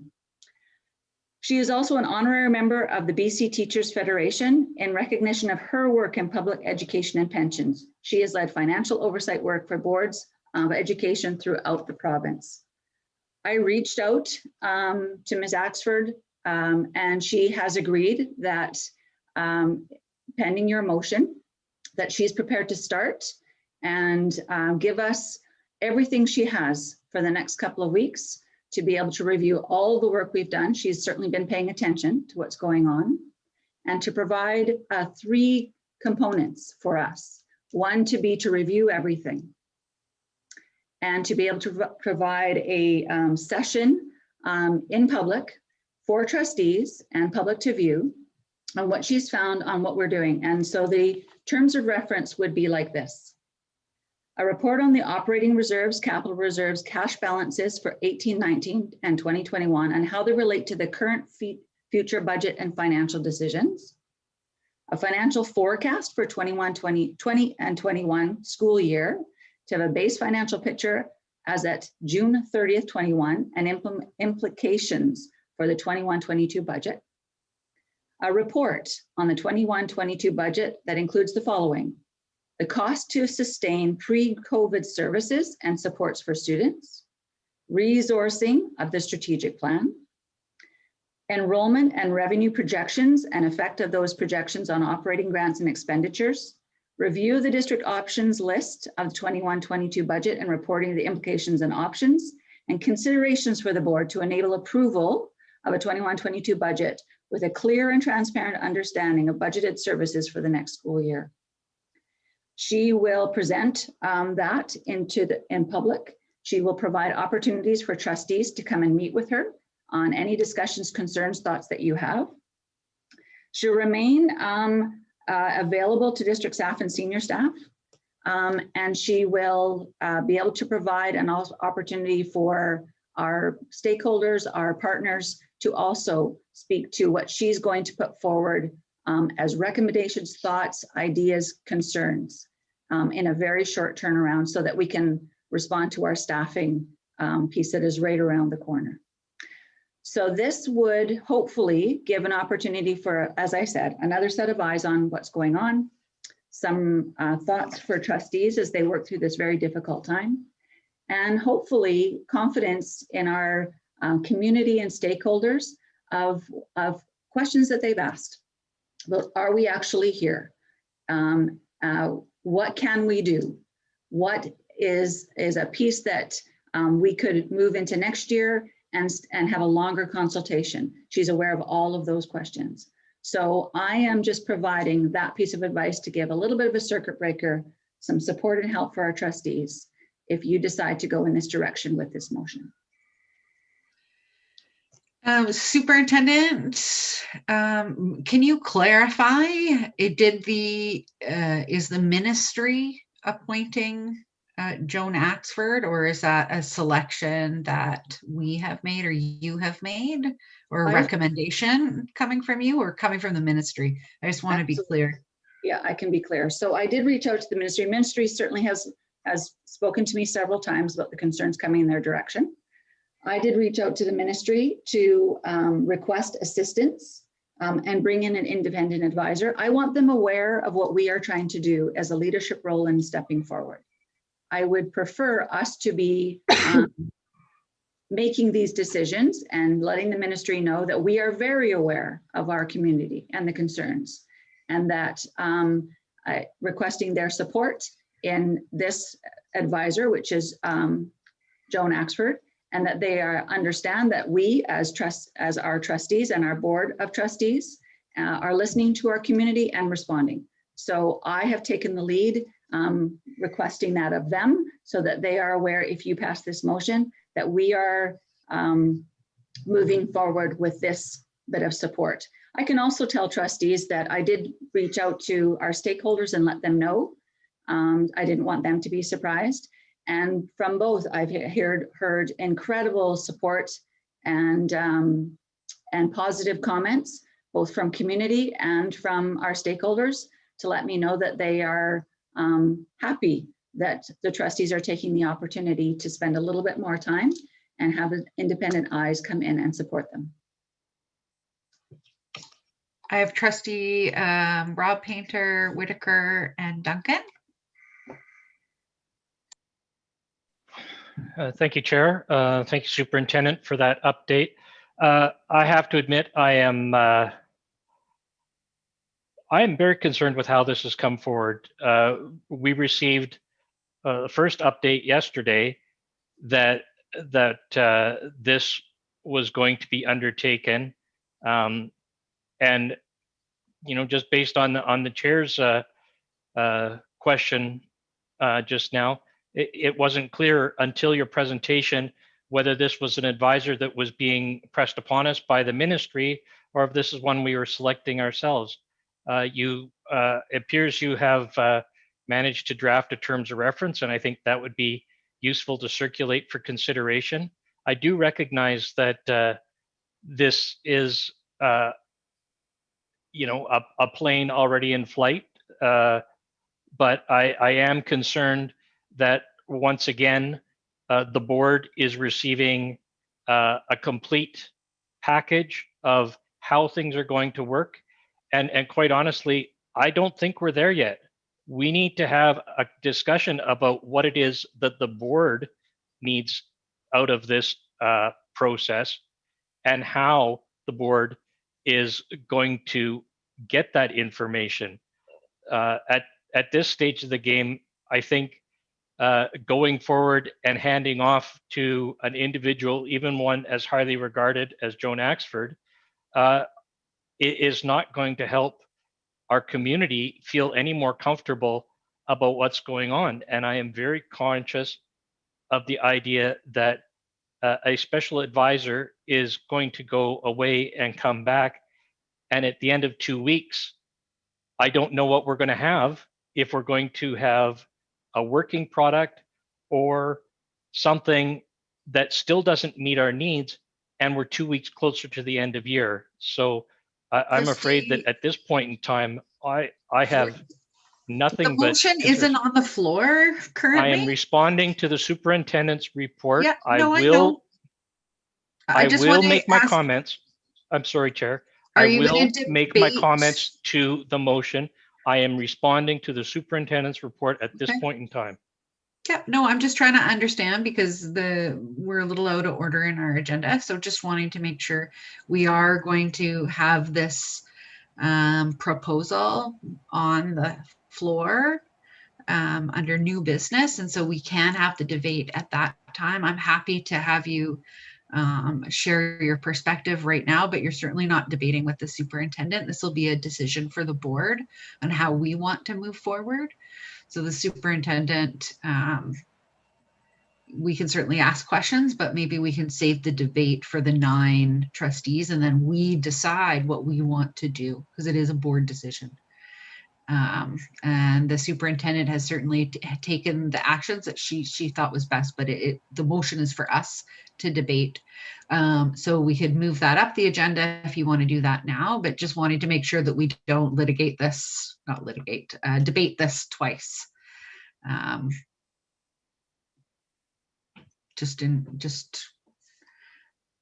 Trustee Whitaker and then Duncan. Thank you. And I was going to make that comment that we're not debating that motion. I appreciate that the superintendent did speak to it. And which actually brings up what I did want to bring up. I had a couple of things on the reports, and I really appreciate the superintendent giving us some feedback, because the first line in every superintendent report is there are a number of items that the superintendent wishes to bring to the attention of the Board of Education. But then we always go into events and meetings and there is no actual update. So I just wanted to bring that up, that I did some research and I went back, and because I don't find that these superintendent reports inform me as much as I would like to be, they've evolved. And so I've gone back and I've looked at the superintendent reports from the past 2 superintendents. And I just wanted to share in hopes that that's an opportunity for improvement. Is that what I believe has happened is that this report has morphed into a list of meetings attended. It is essentially a calendar. But it started, this document is a template that was started by Pete Langstrad, and it did used to have a bunch of things that were reported out in writing and then presented, as well as these dates. And over time, as Pete was leaving, it morphed into just a schedule of events that he heard. Previous to that, Sherry Bell and Deborah Laser did reports, and they alternated months. They were very fulsome reports, but 1 month was the superintendent, 1 month was the secretary treasurer. If they had nothing fulsome to report, they didn't provide a report. So I'm hopeful that these reports going forward will be more like what the superintendent did just present, because that was really informative. But what I would like to see is some of it in writing, not verbal reports. As I'm getting older and I look after my father with Alzheimer's, I swear it is contagious sometimes and I cannot remember what you said. So if it is in writing, I can go back to it and get a better understanding. So I would appreciate that. But I also had a question on your April report, because we didn't get a chance to get to it then. And in that report, not sure if I got it up here, in April, you had a meeting with the Vic High staff, or you met with the Vic High in a staff meeting. And it's the first time I've ever seen in your report that you met with staff or we were in a staff meeting. So I was looking for an update on what was that? Why did you meet with staff, and what's going on? Thank you. And Trustee Whitaker, I totally 100% agree with you that I want to be shifting reports more to presentations, and that I have put forward to both Mike and Teresa, that I feel that's a really important aspect of what the superintendent's report should really be all about, and not a list of things. So wholeheartedly agree, and that there should be an attachment to it. Vic High staff, we had gone through a great deal of angst and some frustration with the changes in moving into this school building. And I go to a noisy heater system that they had to live through. And so we talked about how to recognize all of the effort and energy they went into. So we have purchased a picture that depicts the shift. It was from a local artist, beautiful, that we presented to them. And so I went into their staff meeting to thank them for all the work and energy they did in the transition and moving into this building and what they had to put up with and how much we appreciated all that, and presented the painting in our appreciation of all the work that they did. Thank you for that update. And then I just wanted to point out, where I look at your report for May, you've told me in this meeting that you've had several meetings with the ministry, with the minister, etc., but they are not on your list. So just wanted to point out that if we are going to do a list of meetings, that we need to put them all down. It was just very recent.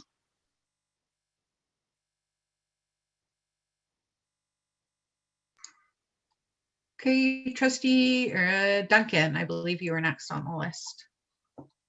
Yeah, thank you, Chair. I just wanted to clarify the draft. I'm assuming that the superintendent was reading from a draft scope of engagement in relation to the potential for Ms. Axford's appointment. And I'm wondering whether that draft scope of engagement could be provided to the board, or is it already part of the packet? Maybe I've just missed it, but if not, then I would appreciate a copy of that.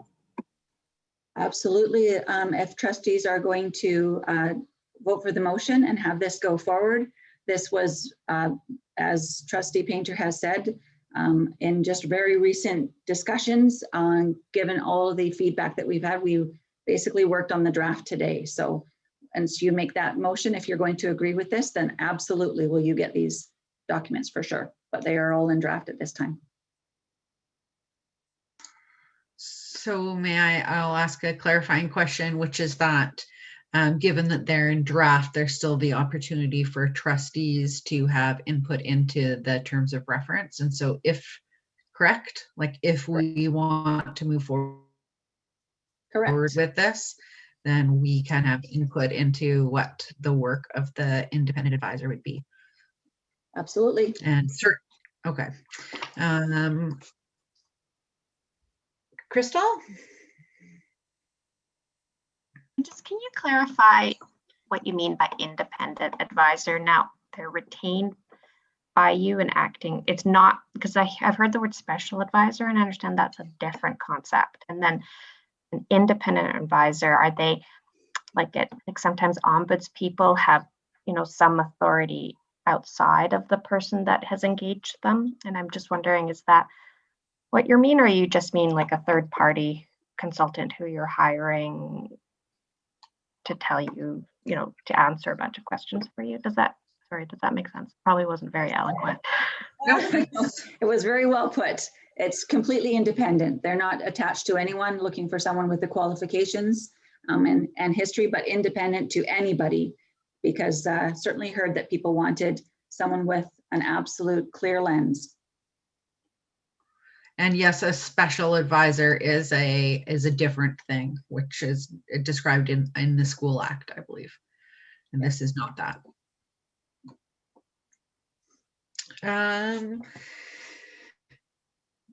Could we have somebody move and second that we accept the report? Thank you, Trustee Leonard, Trustee Hensa. Trustee Whitaker, did you want to? Were you just moving it? Okay, all those in favor of accepting the report?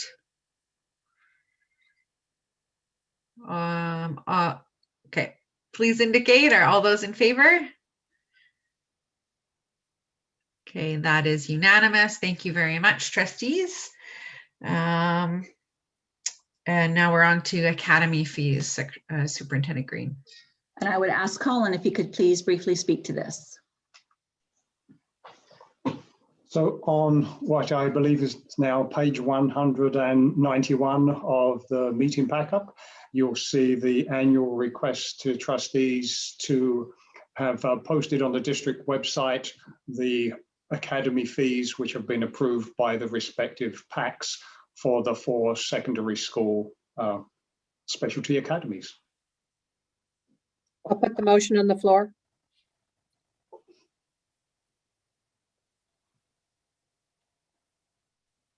Do we have a seconder? Thank you, Trustee Hensa. Sorry, I think sometimes there's a lag, so I do apologize. Is there anybody who would like to speak to the motion from our, may I call on our partners? No. Okay, so the motion is that we make available to the public via the district website the schedules of fees that have been approved by the Parents Advisory Council for the school where the board proposes to offer specialty academies. All those in favor, please indicate. And that is unanimous. Okay, trustee questions. And this is a section of the agenda where trustees may ask questions of the superintendent. Trustee Whitaker. Thank you. And I don't know that you'll be able to give me this answer tonight, but I do have a question. I would like to know how many consultants the superintendent has recommended to the board and how many have been hired since the beginning of our term, and what is the cost that has been associated since the beginning of our term for these consultants? So Trustee Whitaker, I am happy to bring a report back. You're right, I cannot answer that just off the top of my head. Thank you.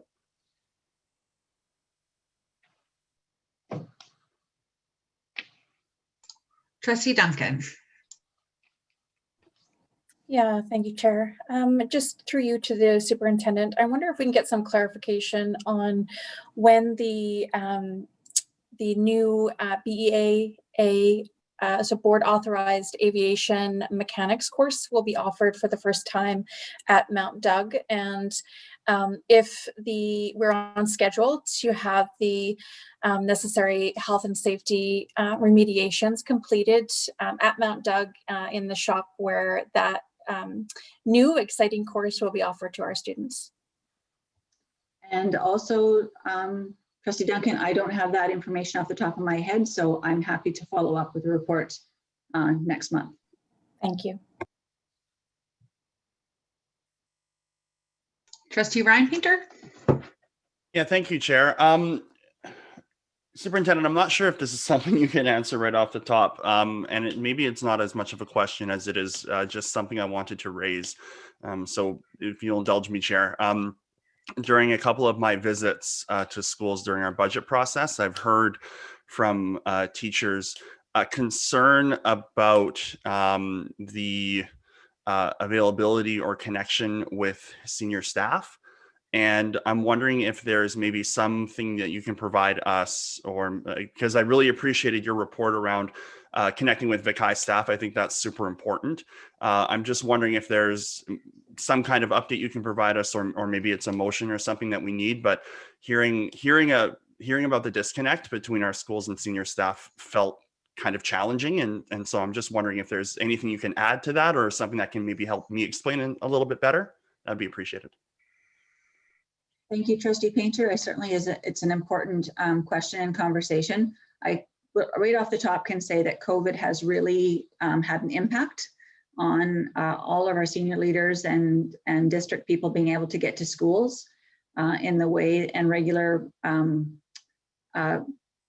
procedures that they did prior COVID. I'm happy to bring back the activities that associate and deputy and myself, and certainly any senior leaders do interact with schools, but in the last year that has been severely curtailed. But yes, I can bring back that for Trustee Painter in the future. Thank you, that would be helpful.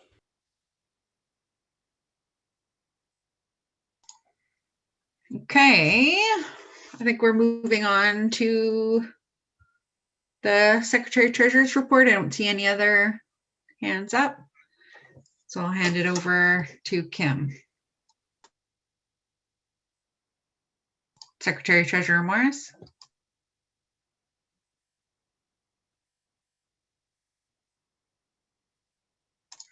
You are muted. My April and May reports are attached for questions if anybody has any.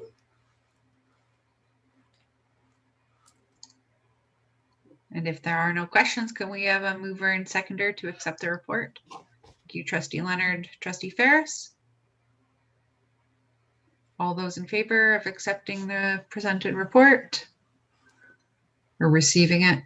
Thank you. That is unanimous. Sundance Bank Street is the next item on our agenda at E2B. Yes, just to update the board that in April, School District 61 applied for a demo permit for Bank Street, having not heard from the city since October. And on May 12th was advised by city staff that there was a May 13th committee of the whole where the city council considered a motion, city staff engaged SD61 to propose a partnership and offer municipal financial assistance to restore the Bank Street School building for educational and community use. And so this is just an update. As the board knows, Sundance is reopening as SD61 K-5 elementary school in September of 2022. We do have a disconnect between the city's assessment of Bank Street in terms of viability for heritage and our assessment of the building. And so we look forward to hearing from the city around this recently debated motion.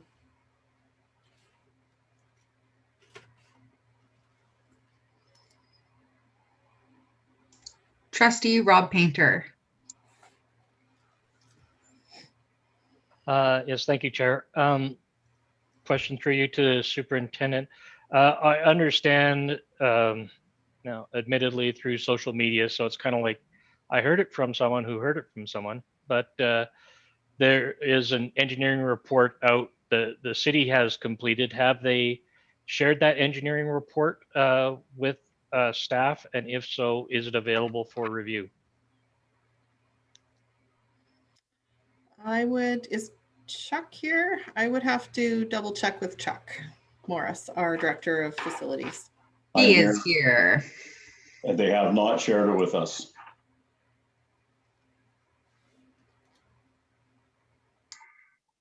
Trustee Rob Painter. Yes, sorry, follow up to that, Chair. Is the Secretary Treasurer in a position to explain in any more detail the comments that were just made about differing views on potential for restoration? It's our understanding that the city has its report with an estimate of what it would cost to remediate or make safe Bank Street for occupancy. And I believe School District 61 is underway with ordering its own Class B, I think, estimate. Chuck, I'm not sure. We're underway with putting together a Class C budget. Trustee Rob Painter. I apologize for dragging this out, Chair. I presume that part of the district's assessment will be reviewing the Bank Street facility for its use for educational purposes. Is that something that we can anticipate in the next little while? We're trying to determine the cost of making it safe for occupancy of any type, I believe. No, I thank you, Secretary Treasurer. I do appreciate the structural aspect of it and the need for engineering assessments. I'm more curious about its size, capacity, whether or not we envision it actually being a useful asset for us in its current form to supplement Sundance School, or just trying to actually get a sense of, well, we we return it to useful form, is it still going to be a productive site for us for education purposes? That's really what I'm trying to get at. In its current state, it is not. It is extremely unsafe at this point. Should it be remediated, depending on cost and the city's ability to financially support that, it may be useful for enrollment, but we believe prior to receiving our Class C estimate that the price will be prohibitive in terms of occupying that building. Thank you. Hey, any other questions? You know, this is going to be a big one for the community.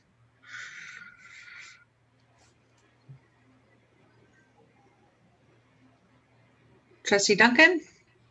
Yeah, thank you, Chair. Just through you to Secretary Treasurer, would you mind just clarifying for the board when this will, what the process is then, what we can expect in terms of when this item will come back to us for consideration? The Class C estimate, I'll discuss with Chuck whether that will come through ops or if this is part of a negotiation in camera. And we will await the city's action on its motion. We have not heard from them to date, other than the day before the meeting, they advised us that this motion was on their agenda. Thank you.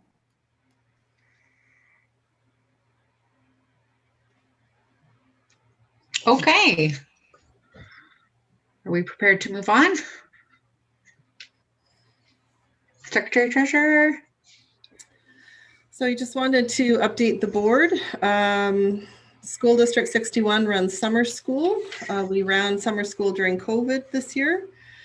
And during the fall, early winter, we were advised of a compliance audit relative to summer school 2020. And so we had claimed, I wanted to give you the results of the audit. I also want to send a huge thank you to Phil Petrie, VP at Mount Doug, who coordinated summer school this year, and as a result of a compliance audit, had a lot more work to do throughout the fall and winter. So big thank you to Phil and team, and the team in Infotech as well. Big work there. So we had claimed 147 courses, of which 15 courses were not eligible.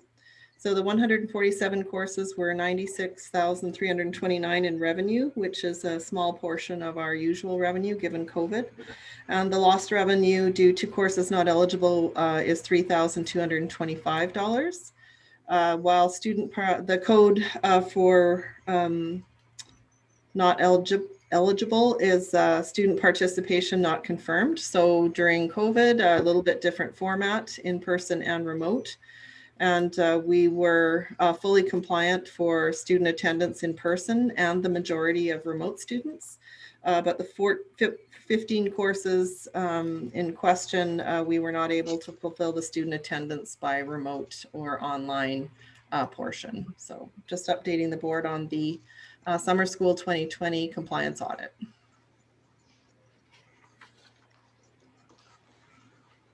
I've got Trustee McNality and then Trustee Whitaker. Thank you. Through the chair to the Secretary Treasurer, I think I heard that some courses submitted to go forward were determined by the ministry as not meeting their criteria. Is that correct? I'm sorry, can you repeat your question? Yes. Did I hear that some of the proposed summer school courses that were put forward to the ministry from School District 61 did not meet their ministry criteria? No, what you heard me say was that we were not in compliance for 15 courses of student attendance by remote or online delivery. So attendance was the issue? Yes, or recording of the attendance. Thank you. We were compliant on all the other 130 something courses. Thank you. So my question is just, so what were the courses and why couldn't we confirm attendance of these students? It just, I get it was COVID. I just wonder what the ministry barrier or challenge was that we could not overcome? Well, it was a new format for sure that we had not done before. I don't know, Colin Roberts, if you have more to add or if we need to bring the answer to that back. I could certainly add a bit more detail. At the time when we were preparing for summer school, we were given the option of providing summer school through remote learning options or some blend of remote and in person. And although I think most districts in the province decided to go with the remote version, we decided that we would take cohorts of classes, split them in two, and have one half of the class attend for half the day while the other half learned at home, and then reverse that for the second part of the day. So whilst the teachers took attendance for the students whilst they were in the in-person part of the session, we didn't require that the teachers took attendance when the students were working at home, and merely assumed that through attending for part of the day and through completing the assignments that were given, that they actually were meeting the course requirements. And so it's in those cases where we could not say that students were necessarily in front of a computer at a given time at home, which is why we were unable to pass that aspect of the audit. And we really felt that we had gone above and beyond by providing that face-to-face instruction during that point in the COVID cycle. Well, I generally tend to agree with you, Mr. Roberts. So my other question then would be, would all of the students then, you know, if they completed the assignments, did they pass in those 15 courses? Did they get their credit?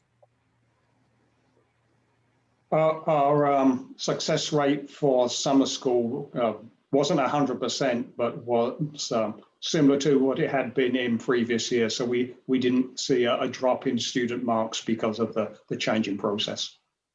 Excellent, thank you. I'm inclined to argue with the government about us qualifying for that funding. But so my question then is how are we set up for this summer school? Have we asked the questions in advance so we don't get declined on any within an audit? Summer school has been a point of conversation for secondary principals and vice principals for a while. And as I'm sure you're aware, there is the review of what DL programs might look like in the future. So for this coming school year, the intent is not to offer summer school through our usual traditional means. And we will be looking at on a one-year trial basis of having DL expand their programming. So whereas they normally just have students have availability to teachers from September to June, DL will be allowing students to start courses in June and to complete those into July. So moving to a slightly different model for this year on a one-year trial basis. Oh, so then the email that we got as parents saying that we were able to sign, or students were able to sign up for summer school, that's going to be delivered through the DL program. And yes, we're not actually considering that summer school, but really elimination of summer school and just a chance for students to work year-round on their DL online courses. Wow, year-round education. Thank you. Appreciate those questions. Trustee Rob Painter. Thank you, Chair. Through you to the Associate Superintendent. I heard just an aspect of one of Trustee Whitaker's questions that kind of piqued my curiosity. The non-receipt of fees from the ministry had no bearing on whether students received their credits. Is that correct? That is 100% correct. Thanks. That's what I thought was going on, but I just wanted to confirm. Thank you.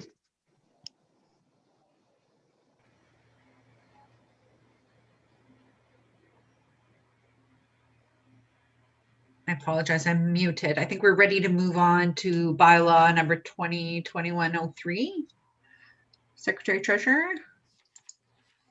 Yes, given that we like to separate our 3 readings of bylaws into at least 2 meetings. And given that our feedback period will end around the 14th, I believe, for the Lansdowne land disposal, and recognizing there would be 2 more opportunities or 1 more opportunity for 2nd and 3rd reading at a separate meeting from tonight, after all that feedback has been received and compiled, I'm requesting 1st reading of the Lansdowne disposal this evening.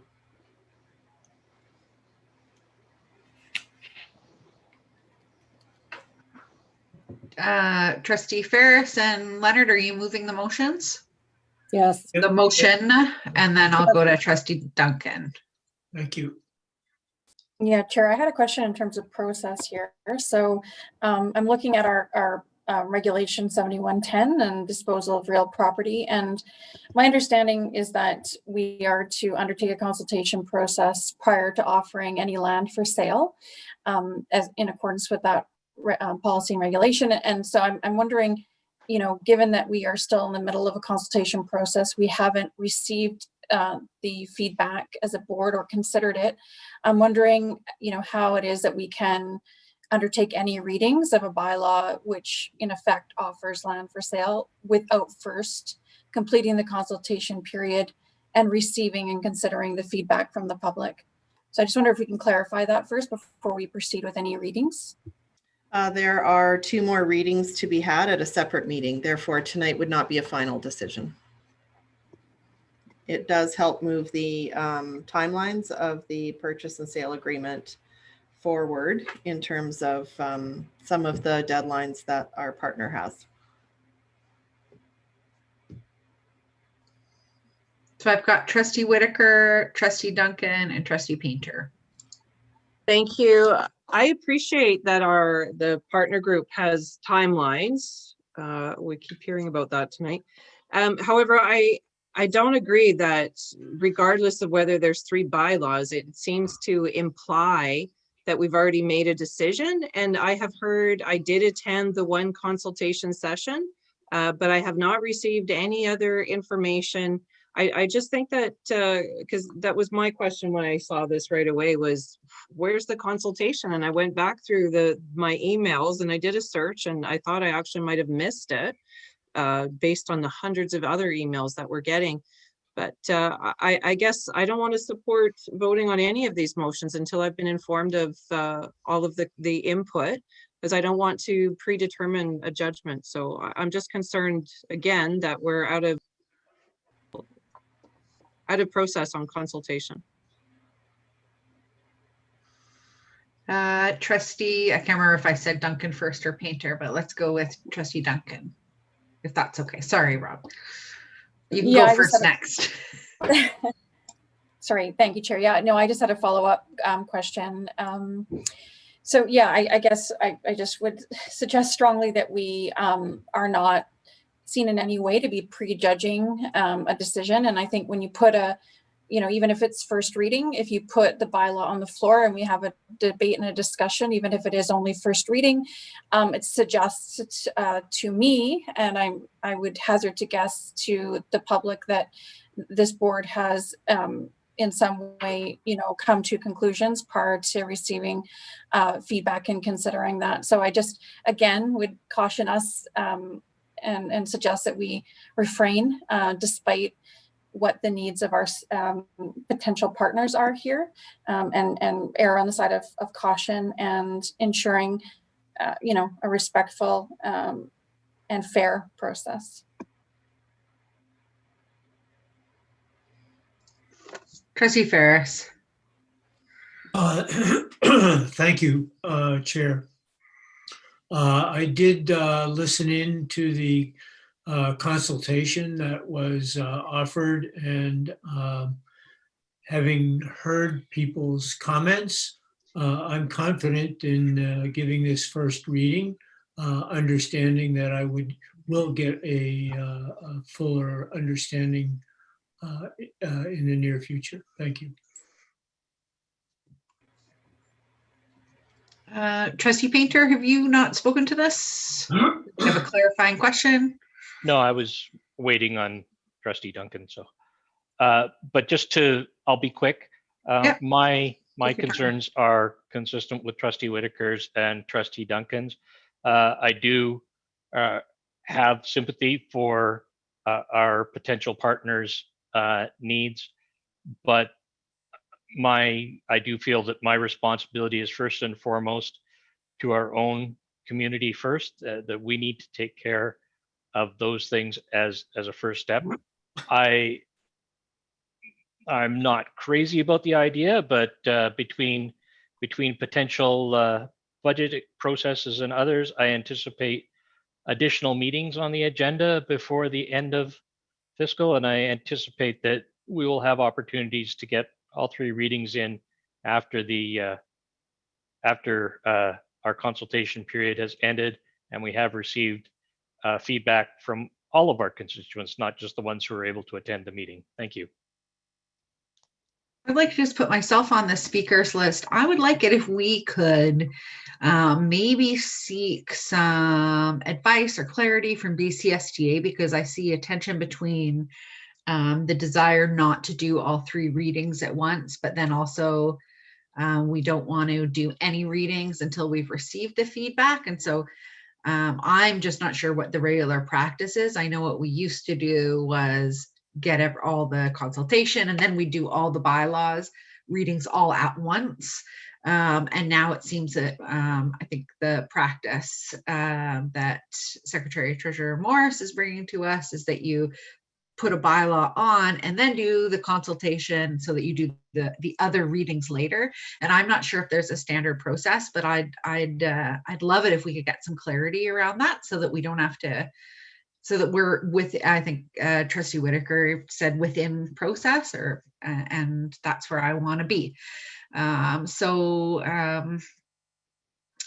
maybe I won't support this tonight, and we can look for clarity for next time. Trustee Ryan Painter, did you want to? I'm not going to belabor the point. I think it's been well made. I have challenges, and I understand where we've tried this, putting forward first reading and then the piece about getting the feedback. But as a trustee, to vote on something, I need the information, even if it is just a first reading, to get something moving. I think it would show, in my opinion, due care, respect, and attention to the consultation process. Certainly those in the public looking and watching to have us genuinely consult. And then I think seeing at the same time the first reading go, even if it's a procedural piece, just to move things forward, it could be seen as a potential bad faith move, which I would understand if it was seen that way. So I'm not going to vote in favor of this, just because I want to see the full consultation piece before I vote. And that being said, I'm actually in favor of the proposal together, but I do want to see the consultation pieces, because I'm inclined to think that will possibly shape my opinion going forward. Thank you. Crystal, we have a motion on the floor, but I wanted to acknowledge that I want people, if people are watching, to know that I don't have a right to speak here, and I thank you for letting me. I just wonder, because the budget cut has been really all encompassing, is it possible to use your communications department and really bump up the consultation process for Lansdowne? I worry it might be a little lost in the bigger piece right now, and you guys have some reach. So if you could perhaps just get the word out there that consultation process is still happening, please. Yes, thank you for the feedback. I think our one woman communications person it will do her best to make sure that. Lisa, did you want to add anything? I just wanted to add that we have been advertising it, and we did put signage up at the Lansdowne site, where the proposed parcel of land is being proposed to be disposed of. So we are gathering feedback, but as in previous consultation processes, I present that in a summary engagement report all at once. I haven't been actioned to do otherwise. So I was sticking to that plan, and until I'm directed otherwise, that's the plan that we had put out there initially when we brought this to the board. So Unless something changes, please let me know. For sure, but I know you can always amplify. So thank you for that, Crystal. Trustee Rob Painter, I think. Really quick, just a thought. Is it possible to send this message out through schools and to their parent distribution network? I think that could be a really effective way if we've got Oakland's and a couple other schools in close proximity that would help to get the word out to a lot. I think the board has approved a process. And we did do that. We did send it to the Lansdowne school community and all the feeder schools. I do just want to clarify, those families have been advocating for their music program for the last month, and it would just be great if that could be re-amplified, because it is being lost right now. And I live in Lansdowne. My kids go to Lansdowne, and it's not on my radar, embarrassingly enough. And I read everything, so I just would be great if somebody else, if we could use your power a little bit to get the word out again. For sure. Thank you so much for your feedback. Really appreciate that. Trustee Whitaker, and then just it's 5 after 10, so I want to make sure that we move along. I'm only bringing up, I see Winona has a little hand signal on her face, and I'm not sure if she's trying to ask to participate. Could you raise your hand, Winona? So long ago, I gave up. Oh, sorry. Before the motion was on the floor, I wanted to speak to it, but then things moved along. Ahead. So okay. We welcome your voice in this discussion. I just, well, are you still debating the first reading of this motion? Are we still on that? Okay. I've only heard people spoke, except for one. Everybody has spoken in opposition. So my expectation at this point is that this is not. So I guess my only thought was, when I read this motion, it says at the very end that the board confirms that the board will not require the property for future educational purposes. And I just think that's a pretty bold statement when every middle school in the district is bursting at the seams and is over capacity. And I think we have plans, but to say that we'll never need that property, I don't know. I just don't know that you want that included, but I had intended to speak before the motion. Okay, Trustee Duncan, do you want to speak in favor of the motion, or is there something new to add? No, I just actually wanted to put a point of clarification out there in relation to President Waldron's comment, because I think it's important that we are all clear that that wording, it's not required for future educational purposes. That is wording that is built into the consultation requirement, and it's also built into our disposal requirements. So, the board, and again, through the chair to the secretary treasurer, it might be worth using this opportunity this evening to just clarify again, from a process perspective, what the board is empowered to do in relation to a parcel of land, and the determination of whether it's surplus to educational needs is a key component to our decision making on this. So I think it's an important point, and I'm glad that President Waldron raised it, because it does go to the heart of why it's so important to wait for the consultation, which might bring back to us some specific concerns around the land being access to educational needs. So just wanted to raise that. Thank you. Okay, Trustee McNally, and then I would really like to call a question and move on from this topic. I was going to suggest we call the question, Chair. Okay, no need. All those in favor of the bylaw? I'm not going to read it out because I don't think it's going to. All those in favor? All those opposed? And so that was Ferris and Leonard in favor, and the balance opposed. The motion fails. So now we are at question period, and I do have a bunch of questions that I'll just work through. Bear with me. This process is a little clunky from the doing it remotely. Oh, I had them all open and then here we go. So Julie Spiteri wrote in pointing out, this was about the budget meeting question, the budget meeting about the order of our motions. And so her concern was about, she says, if the budget is passed in E3, how is it possible for the motions proposed under F to be successful? Please answer this question for all trustees at the beginning of the meeting. We're not in that meeting, we're in a different meeting, but a good opportunity to share that at the approval of the agenda, trustees can move to vary the agenda or amend it. To change the order of motions, because you're right, if a motion passes at one part of the meeting, it can make motions later in the meeting moot. So that you're correct. If that budget motion passed, then the others would be moot, or maybe depending on interpretation. So we don't know what would have happened, but I assume that there would have been a motion to move those motions up the agenda. The next question is from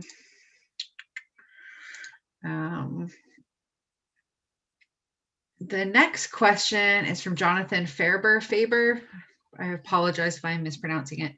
In their March 4th letter, the Songhees Nation requested funding from the district for the purpose of creating a position dedicated to seeking input from and advocating for the Songhees Nation in interactions with the board. And the question is, why didn't the March 8th and April 13th draft budgets reflect this request in alignment with Goal 2 of the district strategic plan?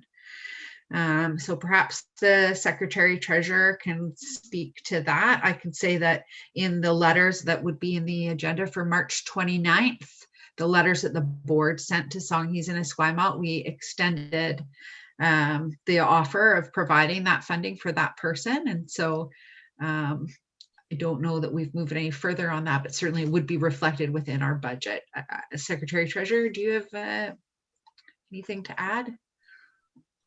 I think for me, I am not sure that we've had the chance to discuss, but given the commitment the board has made, it would definitely be included in the budget once that conversation has happened. Thank you. The next question is from Mary Imahori. Under what authority did the superintendent and board chair request the Ministry of Education to identify an independent advisor to help review the process and options and make recommendations to the board? I believe this is further limiting input from parents and other community members. Superintendent, did you want to respond to this, or I can? I can certainly start and then you can follow up. As superintendent, it's my role and responsibility when I see that there's some concerns within our educational community to offer support for our Board of Trustees as they navigate through a very difficult, responsible piece. I can find experts out there to support our board, and I have a budget to be supporting our Board of Trustees as we move forward. But in the end, it is a motion that it does change the process. The trustees are going to debate that motion and whether or not they want to follow through with this process or vote it down.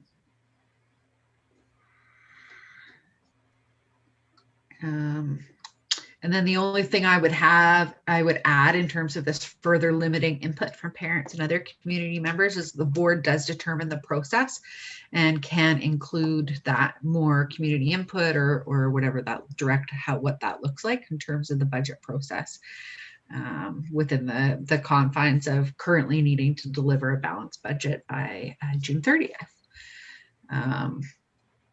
So thank you for the question. The next question I have This is from Beverly Salkus. As an Indigenous member of the public, I thank Trustee Ryan Painter for your sincere apology and Chair Jordan Waters for yours as well. My question is whether we, the public, will see an apology from Trustee McNally and Rob Painter as well. Thank you. And I can forward that email to those trustees if they would like to communicate with that person or offer anything out. But certainly there, you don't need to. The next question that I have, unless anybody wants to speak in. Oh, the next question I have is from Deanna Ritchie. She writes, as a friend of Carrie Newman, SD61 teacher and mother of 2 elementary students, how will you or multiple senior administration members take responsibility and respond to Carrie Newman's letter outlining the blatant racism present in our district? You've been directly involved in decision-making during many of the experiences Carrie outlined, and I am concerned with your continued involvement in leading this district. Superintendent? Absolutely. Do we take full responsibility for the info items that Carrie has mentioned in his letter? I have reached out to Carrie to offer my personal apology and very much wanting to offer an opportunity to just speak and listen with him. And he is very busy with events that are coming up, but he has currently agreed that he is open to speaking with me, and I'm very honored that he is actually open to that. I take all responsibilities for any of the activities that we've had or conversations or historical components that have systemic racism. And we take this very seriously. We want to improve. Number one, Carrie deserved an apology. The trustees have responded with the same. Person to person, absolutely. And then, as I mentioned earlier, reaching out to FINESC, we need bigger help. We have work to do. And I take it very seriously and certainly want to improve. Thank you so much, Superintendent. And I think I have one more question. Yes. Okay. So this is from Lisa Zabo, and she's essentially asking the same question. Does the superintendent of school district 61 take full responsibility and ownership for the racist rationale provided for this year's budget, May 10th? Operations Policy and Planning Committee? And I think we have heard that the superintendent absolutely takes full responsibility, and I can offer as chair of the board, I also take my share of the responsibility and individually apologize for providing hurtful materials and framing things in a way that are damaging to those relationships. And we all look forward to putting our shoulder to the wheel here and making sure that we welcome and embed those Indigenous voices at all levels of decision making and make sure that we're closing the gap of achievement for our Indigenous students, because that is really what this is all about, is how do we serve our students. So I appreciate all of those questions and the opportunity to reflect on these really, really challenging things. And I it takes a lot of it takes a lot of work, and so I'm humbled by the opportunity, and I think we're all working really, really hard to do better. Yeah, so I'm wondering, we're just about at the end of our agenda. I was going to suggest a recess, but let's push ahead unless anybody badly needs to stretch their legs. Is anybody dying for a bio break? Okay, at G, Lisa, did I get all of the questions? Yes. Thank you, everybody, for sending in your questions, and I look forward to reading your questions next time. Even when they're challenging, they're helpful. Public disclosure of in-camera items at G1. So this is our Section 72 report under the School Act. And then at G2, it's a record of a special in camera, which is also the Section 72 report. And that one's from April 20. We've got one from April 26th and one from, what's the date on it? May 10th. Oh, it was a week ago. It feels like years. New business. So H1A is the motion around engaging an independent advisor and extending the process for this budget. I think the rationale's been communicated a few times tonight, but as the mover, I guess I shouldn't be moving it as I am in the chair seat. So maybe somebody else would like to move it. I'll put myself on the speakers list down the line here. Thank you. Thank you. And seconded by Trustee Hensa. And here, I think this is where I'll open it up. I can put myself on the list, but I'm glad to open the floor to others first. Chair, before you put it on the floor. Yes, absolutely. I'm sorry. And I should probably make sure that the superintendent has an opportunity as well. Go ahead, Winona. Thank you for speaking up. I want to be clear that whether or not you pass this motion and the budget process is delayed this further 2 weeks, that in your schools, staffing has continued as if the budget has already been passed. So although it may be paused for you, and it may be another 2 weeks before we actually know what the numbers look like, for our teachers right now, they've made decisions really 2 months ago based on that the budget will be passed. And then there was a little bit of that return in money.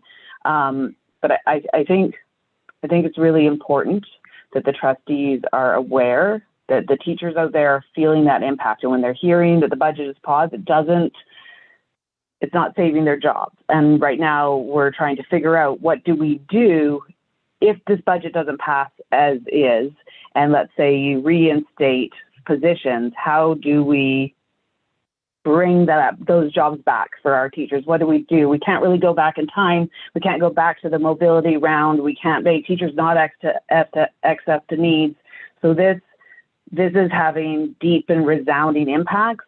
And I urge the board to next year make sure that they are finished their budget process, unless it's going to be a status quo budget that really doesn't affect staffing too much, but before we have to start staffing for the next year, because I know that we have at least 40 teachers waiting in limbo, not knowing what's going to happen next, and that's hard. So I just needed you to be aware before you move forward on this.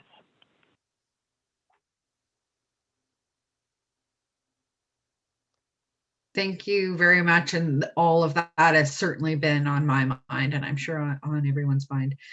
Crystal, did you want to speak in? Thanks. And I just want to double check, because these are high stakes, that I'm on the right point where we're talking about pausing it and appointing or requesting the help of an advisor. Am I right, Trustee Waters? Is that? And I just when I was thinking quickly as I was listening to the terms when the superintendent was going through them, they seem really quite narrow to me. And I'm really concerned that they're not going to be broad enough to get to the messaging from your stakeholders. And it's about the principle of these cuts. And parents don't want to see cuts. Their reading recovery, to music, to EAs. And I think that's a big principal issue for you as trustees to grapple with. And I'm struggling a little bit. I do like the idea of having a special or independent eyes on this process. but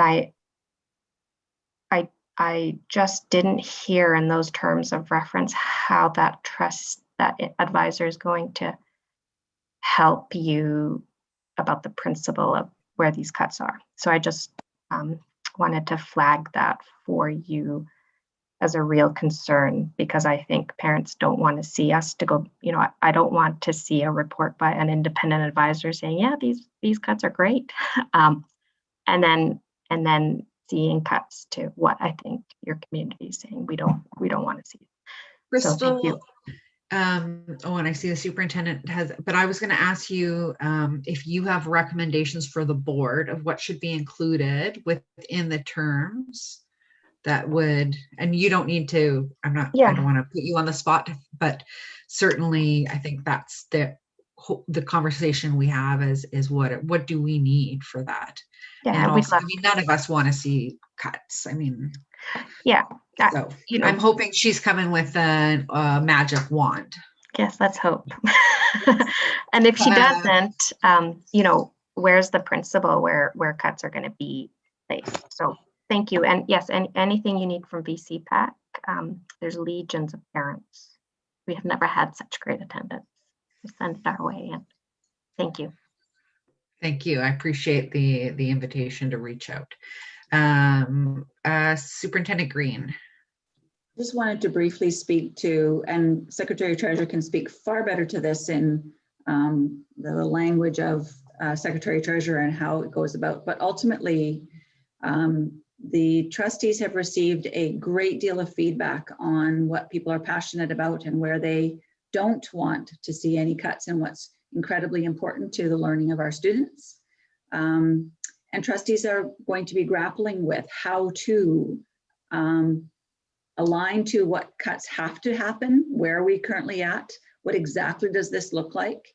We've had some money put back into our system, and I know that Secretary Treasurer has talked about even some possible changes in there, and we have some goals on where we are going. And so this independent advisor, through the conversations we were having today, is going to provide some opportunities for trustees to see how can this work with that huge feedback that you're talking about, Crystal, because nobody wants to go in these directions. So to be able to provide another set of eyes on opportunities and recommendations, especially with the feedback that you're talking about. So she's got a very big task ahead of her, but understands the desire of trustees to want to understand how to do that and to be able to make the best decisions.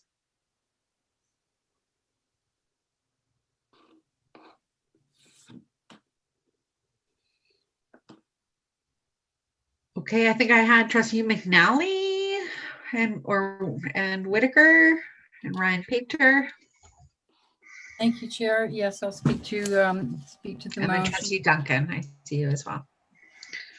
Go ahead, Trustee McNally. Thank you.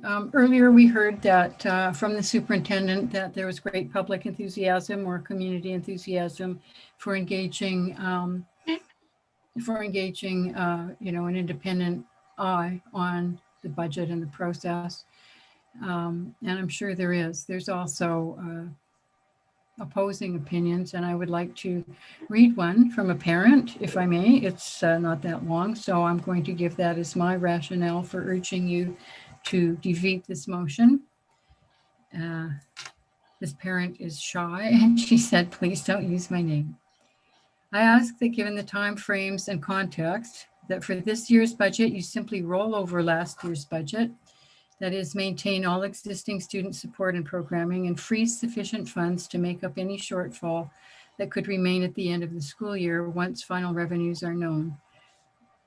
With respect to the proposed advisor, I suggest that you vote down the proposal tonight and ask that a more detailed proposal on the terms of the advisor's work be brought forward and voted on at a future meeting after community input is sought.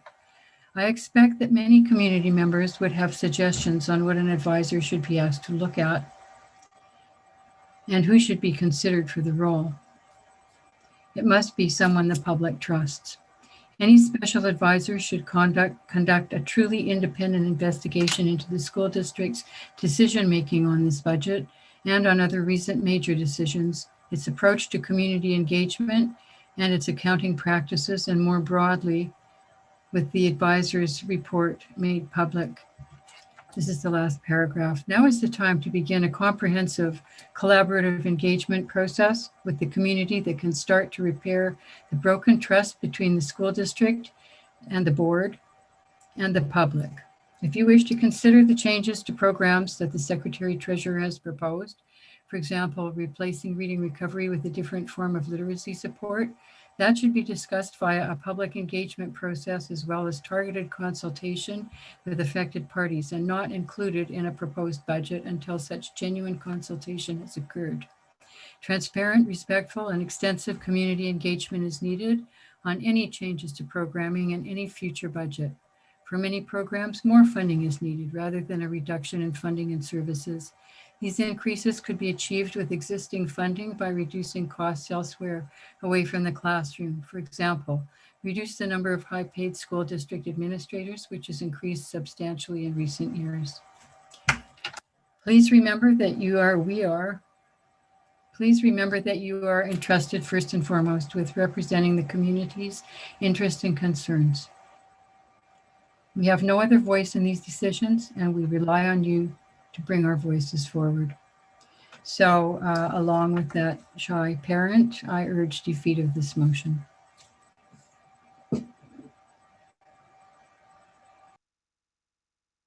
Thank you very much, Trustee McNally.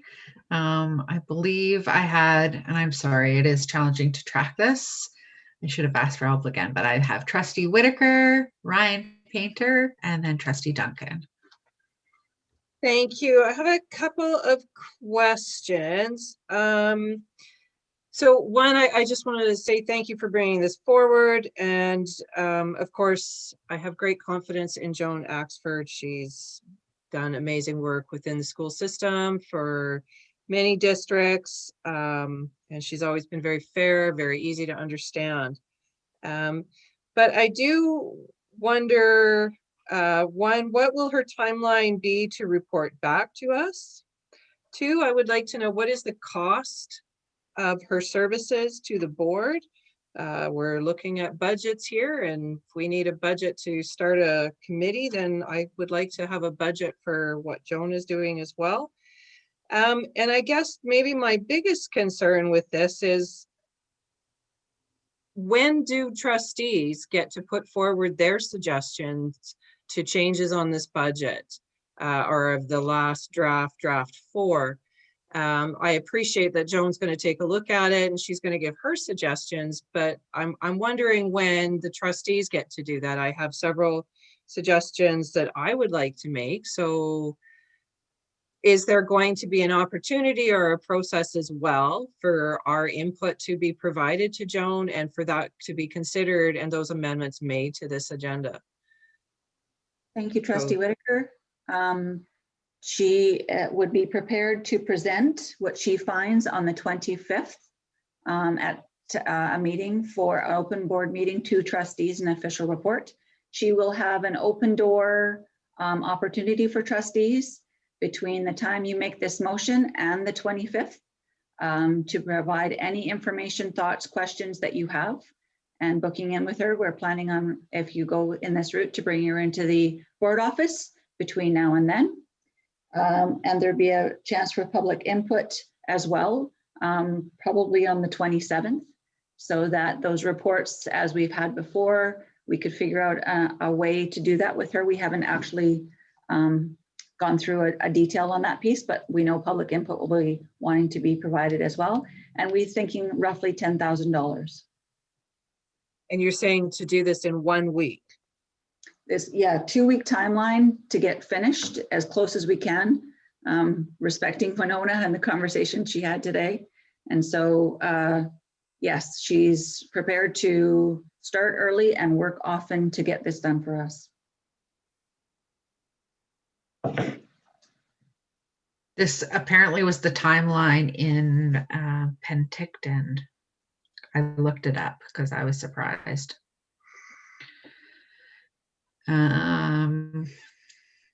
Trustee Whitaker, are you finished your? Great. Trustee Ryan Painter? Well, Trustee Whitaker scooped my questions, so but I'm appreciative of them. Yeah, I'm going to be honest. I'm struggling with this one. I had looked at this morning, and I was feeling very, very positive about it. And then the more I thought about bringing in an independent advisor, the more I thought about, you know, how much we've heard from the community already at this point, and how much we have, you know, just like the wonderful letter that Diane read to us from the shy parent. You know, we've heard loud and clear what our community wants. And I'm not entirely clear that if I get to meet with Joan and tell her my preference, which at this point is going to be a rollover budget, because I don't feel that we can do anything but that, and then step into the next phase in September with a whole new set of ideas. I just don't know what the point is of delaying. So I'm conflicted here, because I really hear what our community is saying to us. I mean, I hear it loud and clear. And I have a challenge moving into a consultation process with an independent advisor while we still have the current budget out there. So yeah, I don't know how I'm voting on this yet, and I'm going to wait to hear from my colleagues, because this one and the motion following are both very they need deep thought. And I'm doing it. So that's all I have to say for now. I'll wait to hear what my colleagues say. Trustee Duncan, and then I'll put myself on the list with a clarifying question. Yeah, thanks. And thanks to colleagues for questions of clarifications that were also on my mind.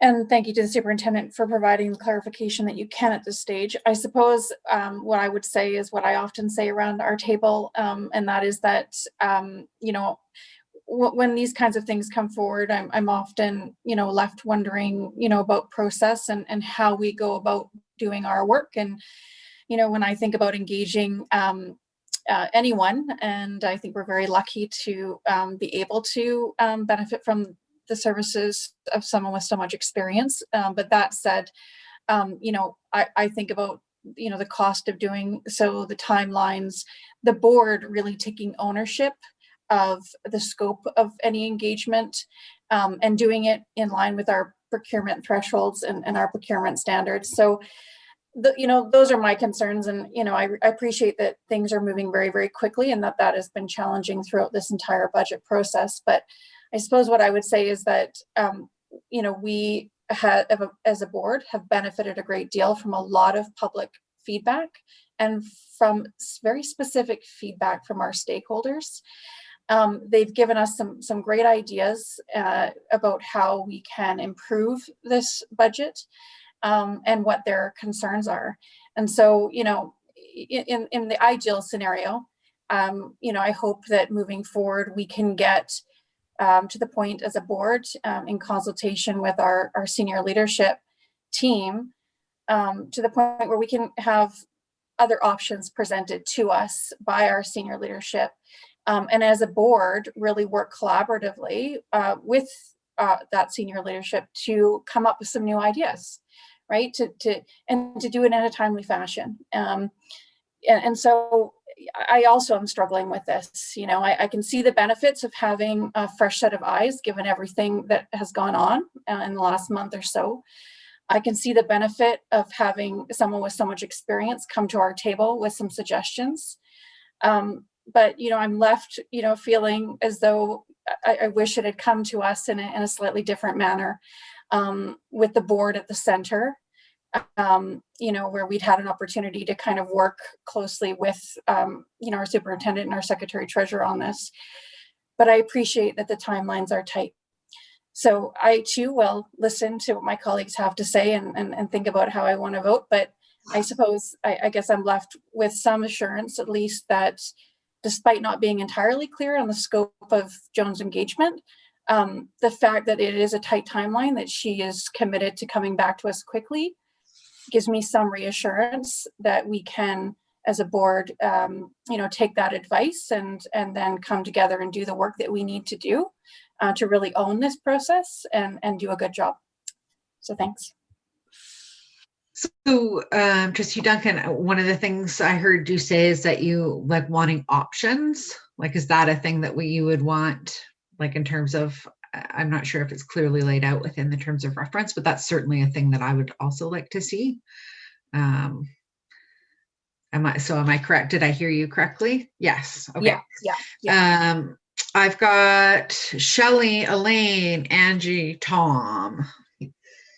And my question can wait. Shelley. Just wanting to clarify that that is the goal that Joan is prepared to do, to look at all of the components that have come your way, provide where we are currently at and options that can be available to you as you navigate all that you're doing. Plus, I really appreciate that she's open to any trustees asking those questions, clarification. What does this look like? What does this mean down the road? How can we improve consultation? She really is a very incredibly experienced person. And I think a lot of the questions that I've heard trustees ask and be wrestling with as they try to make navigating this process, she's prepared to put together for you. And I think that would be very helpful when this is a huge decision for trustees to make, and her turnaround is tight because that's what we need. And I truly appreciate what you're saying about a process and bringing it to you. But we are in this 11th hour. It's the circumstances all the way around. It wouldn't be something we would normally do, but I do think it's an important component to support trustees in making this very difficult decision. Trustee Leonard, then Hensa, then Ferris. Thank you. I too have read all the correspondence, heard all the interviews, watched all the news broadcasts, talked with people out there, and I have heard them ask for us to reach out to the Minister of Education. People have asked for it in different ways, ask for a deficit, check on the holdings that you have, the CDP, whatever it was, holding of funds that we have that are earmarked for things. They've asked us in a variety of ways to reach out to the Ministry of Education. So while it's not something I'm familiar with, I'm looking forward to engaging with somebody from the ministry to look at possible options that we or our staff have not thought about. And when Trustee Painter is talking about he would really like a rollover budget, if that's a possibility, and if we have the funds to do it, which I'm not sure we do in the deficit that we're in, but if that's a possibility, then Joan would be the one to say that that was a possibility. It would be one of the options. So I would hope that we would give her and her experience the benefit of the doubt here to show us the way forward and give us a couple of options to consider that we or our public might think would be beneficial to the district. But I've heard it loud and clear from lots of people that they wish that we'd reach out to the ministry. So that's what we're trying to do with this motion. Thank you, Trustee Leonard. Trustee Hensa.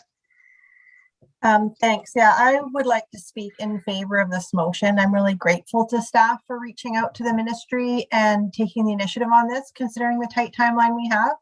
I consider this to be part of our staff's job, and they're doing it and bringing the information to us as quickly as they can. I think that this is yet another proof that our process is working. I know there's been a lot of complaints about the process and desires to stop the process or restart the process. But we built time into this budget process, which is why we're doing this now and not in June, and taking all the feedback in and listening to the parents and the stakeholders. And I think hiring Joan is a really good step forward to bring everybody together, that make sure we're all on the same page about what our finances actually are. I think it's a very good step towards being open and transparent, which I think this budget process has been so far. So I'm really pleased to see us considering this, and I hope that we can vote in favor of it. Trustee Ferris. You are muted. Put $1 in the jar. Oh, sorry.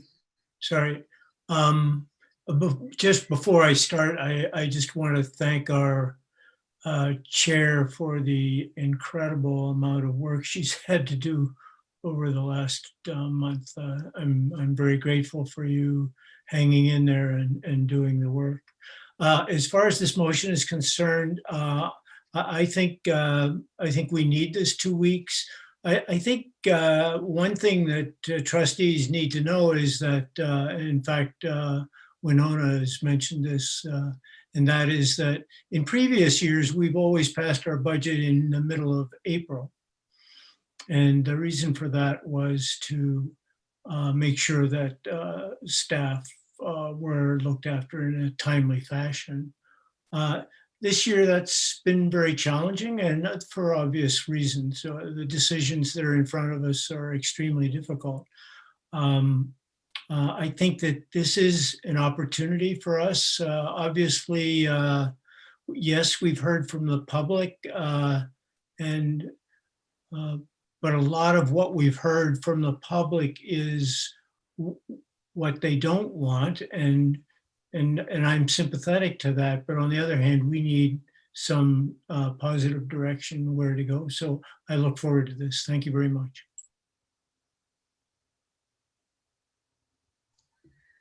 Were there any other speakers to the motion? Trustee Rob Painter? I understood that you were next, Chair, so I'm happy to wait. I was just going to ask about a rollover budget, but I think I can save that if we get to the other motion.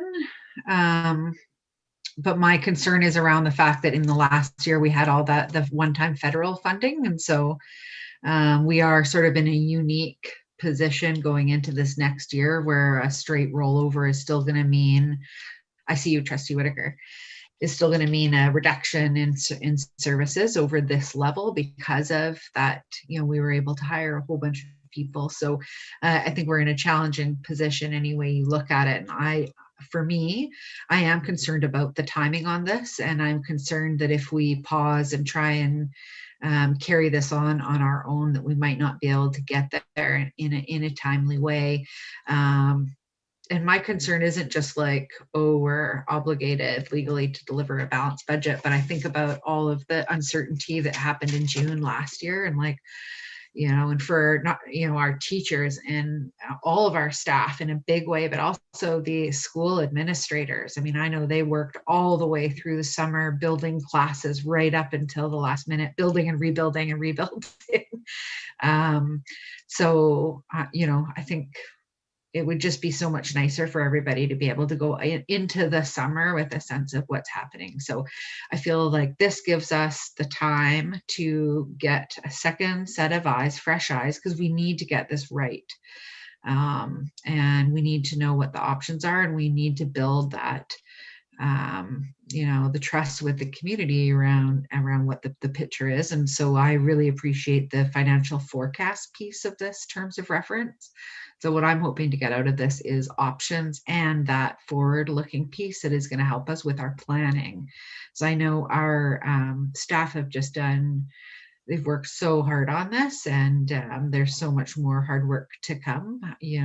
We've heard the need to slow down the process, so the plans are in place to begin next year's consultations basically in October, but it would be great for us to have a clear sense of where we're going with that. So I'm in support of the motion. I think it's responsive to what we're hearing from community.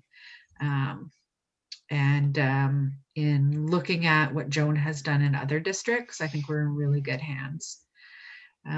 Trustee Rob Painter, did you want to be our last speaker? And Trustee Whitaker, sorry.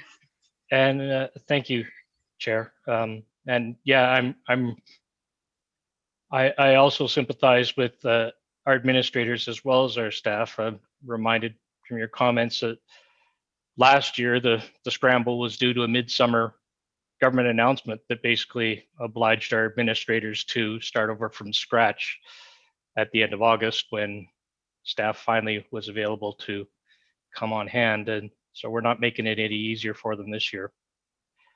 I have so many questions about the budget, about the process. I've thought harder about this budget than most budgets that I've been involved in. I've asked a lot of questions, and unfortunately, a lot of them remain unanswered. I don't mean to be critical, but honestly, it feels like I'm shouting into the void sometimes. It's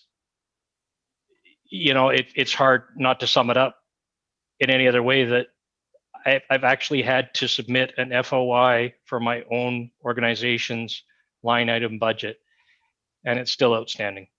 So I don't know what's going on. As far as the timing is concerned, we need to be honest. This is a crisis that has been created by our own organization. The idea of announcing the budget proposal the same day that staffing actions were sent out to our schools, I won't comment on that. I think it's pretty plain. And what I've seen personally, my interpretation of what I've seen in the streets, in the inbox, in social media, and on the radio is a crisis of trust. People have lost faith with us and our commitment to doing the best thing possible for their children. And nothing is more important to a parent than their children. This is right at the heart of our existence. And here we are. We have capable staff. We have the capacity to develop budgets in-house. And yet we're seeking input from outside for an independent advisor. And it's tough not to interpret that as an acknowledgement, even from our own staff, that trust has been lost. And it's so much, well, the budget is the critical issue right now, but it's so much bigger than the budget. And it pains me to say that I've lost confidence in my superintendent and my secretary treasurer. And I hate that I actually am thinking that. It's been a knot in my stomach, but I have. And here we are with the idea of an independent advisor, except the independent advisor isn't independent. The independent advisor has been brought on board by the superintendent, recruited by the superintendent. This is the opposite of the open and transparent process that we need to have now if we're going to create faith with our community. Every aspect of this, and whether it takes meeting every day, every night, on the weekends, whatever it takes, we need to demonstrate at every step that we're listening, that we are open, that everything that goes forward, that everyone understands. That's the only way that I can see getting ourselves out of this. And for me personally, handing it off to an advisor, having a conversation or two, but finding out in a week what the advisor says, it's just going back into the black box. It doesn't solve anything as far as I'm concerned.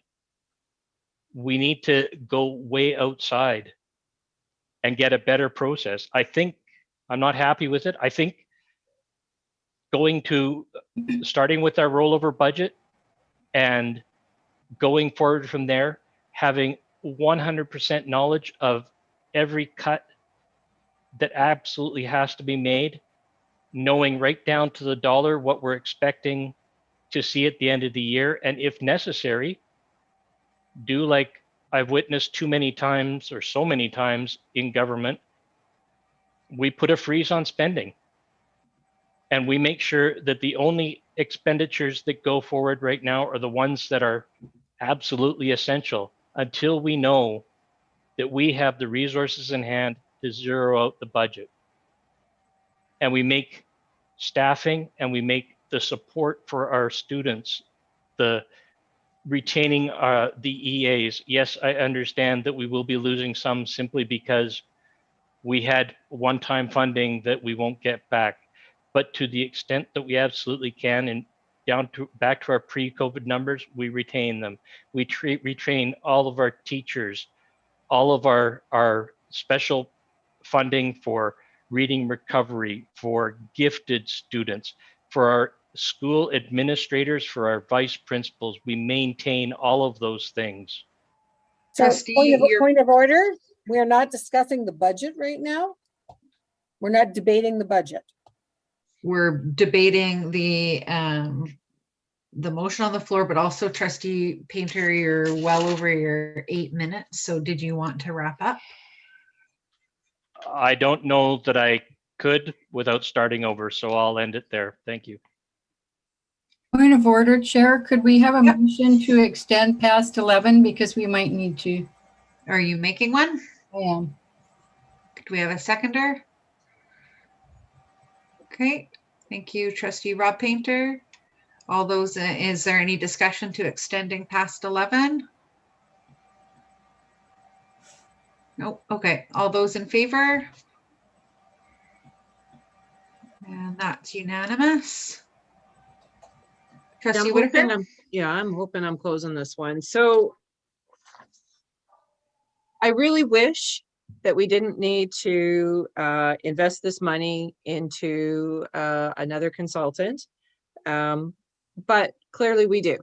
I'm hearing concerns about the independence of Joan and her skills and ability, and having worked with Joan and have been around in education for quite a while. For those who haven't, I really don't think that there is anybody better that could be recommended than Joan for this particular job. But again, I really do wish that we did not have to do this, but I don't see another way out. And I will agree with Trustee Painter. It is something that we have created. So I am going to support this motion, but with the caveat that I am going to create and send in what I would like to see changed in the budget. And I'm hoping that can be more public, and we can have those discussions in public. But I've lost for your volume. Can you hear me now? Am I yelling? Can you hear me? Yes. Okay. And as I say that, I'm just going to be honest with you guys. As you have extended this meeting, I did get my shot this morning, and the last hour something is happening. So I am going to do this vote, and I got to go, you guys. Something is happening. I got a powerful sleep and an upset tummy. So. Oh, I'm so sorry, Anne. It's like a truck. The vaccine, when it hits it hits. It's hitting. So I need to go if we can vote. Yep. Everybody's had a chance to speak to the motion. So the motion on the floor is, whereas the superintendent has engaged the ministry by way of independent advisor to review where the district is and to provide advice towards creating a balanced 2021-2022 budget, that the Board of Education extend its 2021-2022 budget process until such time as the advisor can report to the board. All those in favor, please indicate. All those opposed? So Trustee Rob Painter, Ryan Painter, and McNally opposed, and the rest in favor. I believe Trustee Whitaker, feel free to sign off. I don't want you to just. Thank you, and my apologies. Something's happening. I'm so sorry, but I'm glad you got your vaccine. So Trustee McNally, I wonder if your motion is moot with the advisor motion. But I was going to recommend that we direct or forward your motion on to Joan.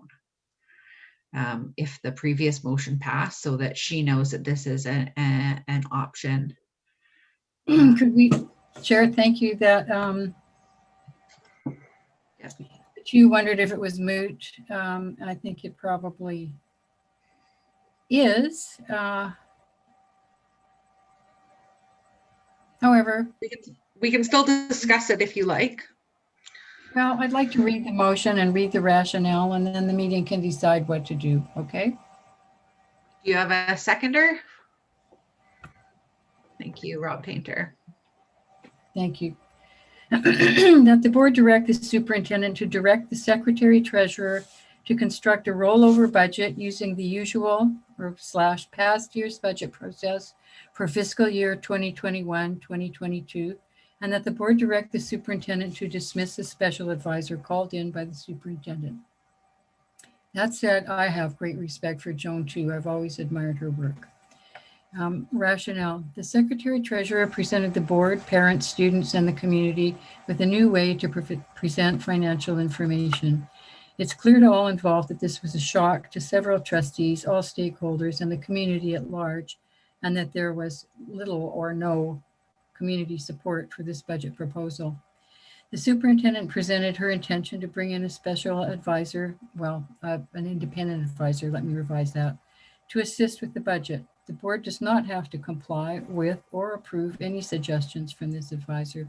The board can reject by majority vote a budget that is not radically different from what we have seen so far, which is what the community wants, something very different.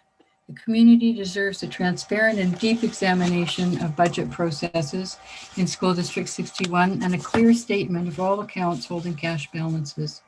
A School District 61 parent, and I erroneously refer to her as holding a CPA, she does not. An SD61 parent has made public a clear analysis that questions the assumptions behind this budget. That analysis needs to be taken into account going forward. While a process is being set up to create ongoing complete transparency for the community and the board, a process that must be driven by stakeholders and the board, reversion to a rollover budget is essential. So my motion's on the floor. If somebody wants to refer it, or, I'd love to see a vote on it, but we've got one trustee who's left, so let's see what's going to happen.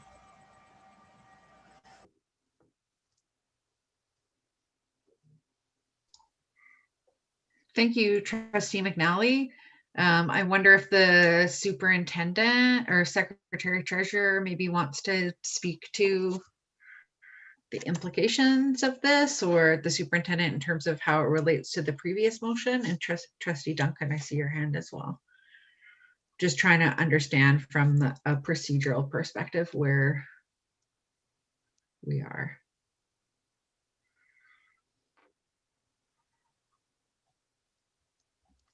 Kim, do you want to speak?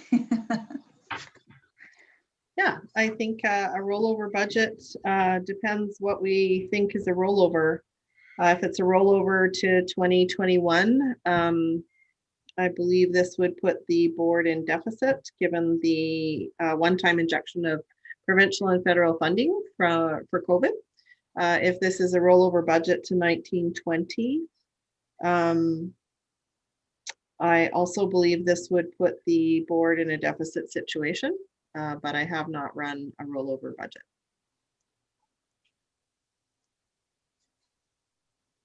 Trustee Duncan? Yeah, I wanted to get a sense from colleagues around the table whether or not it made sense to consider tabling Trustee McNally's motion until we hear back from Joan.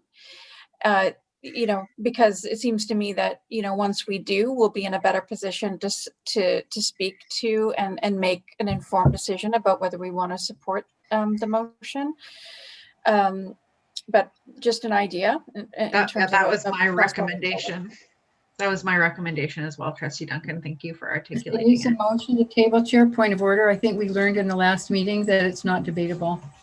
Are you making it a motion to I'm table not. it? Is Trustee Duncan? I think it would be useful to have an open discussion. So maybe as a committee of the whole initially before we do anything, just so that we can benefit from maybe more than one idea. That's just one suggestion. I move to table this.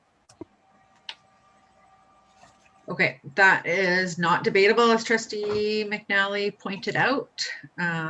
Sorry, Trustee Duncan. Just point of order, would you mind considering my suggestion that we move into a committee of the whole before considering Trustee Leonard's motion?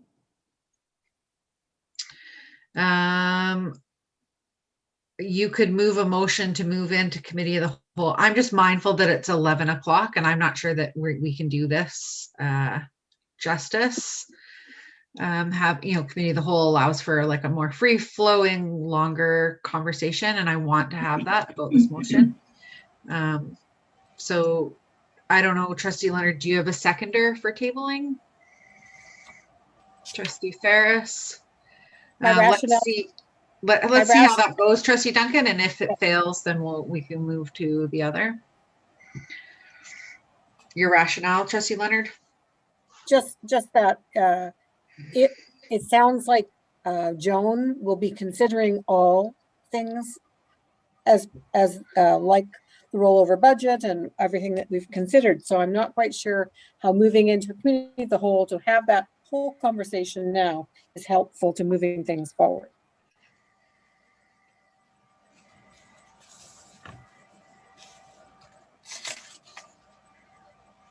Okay.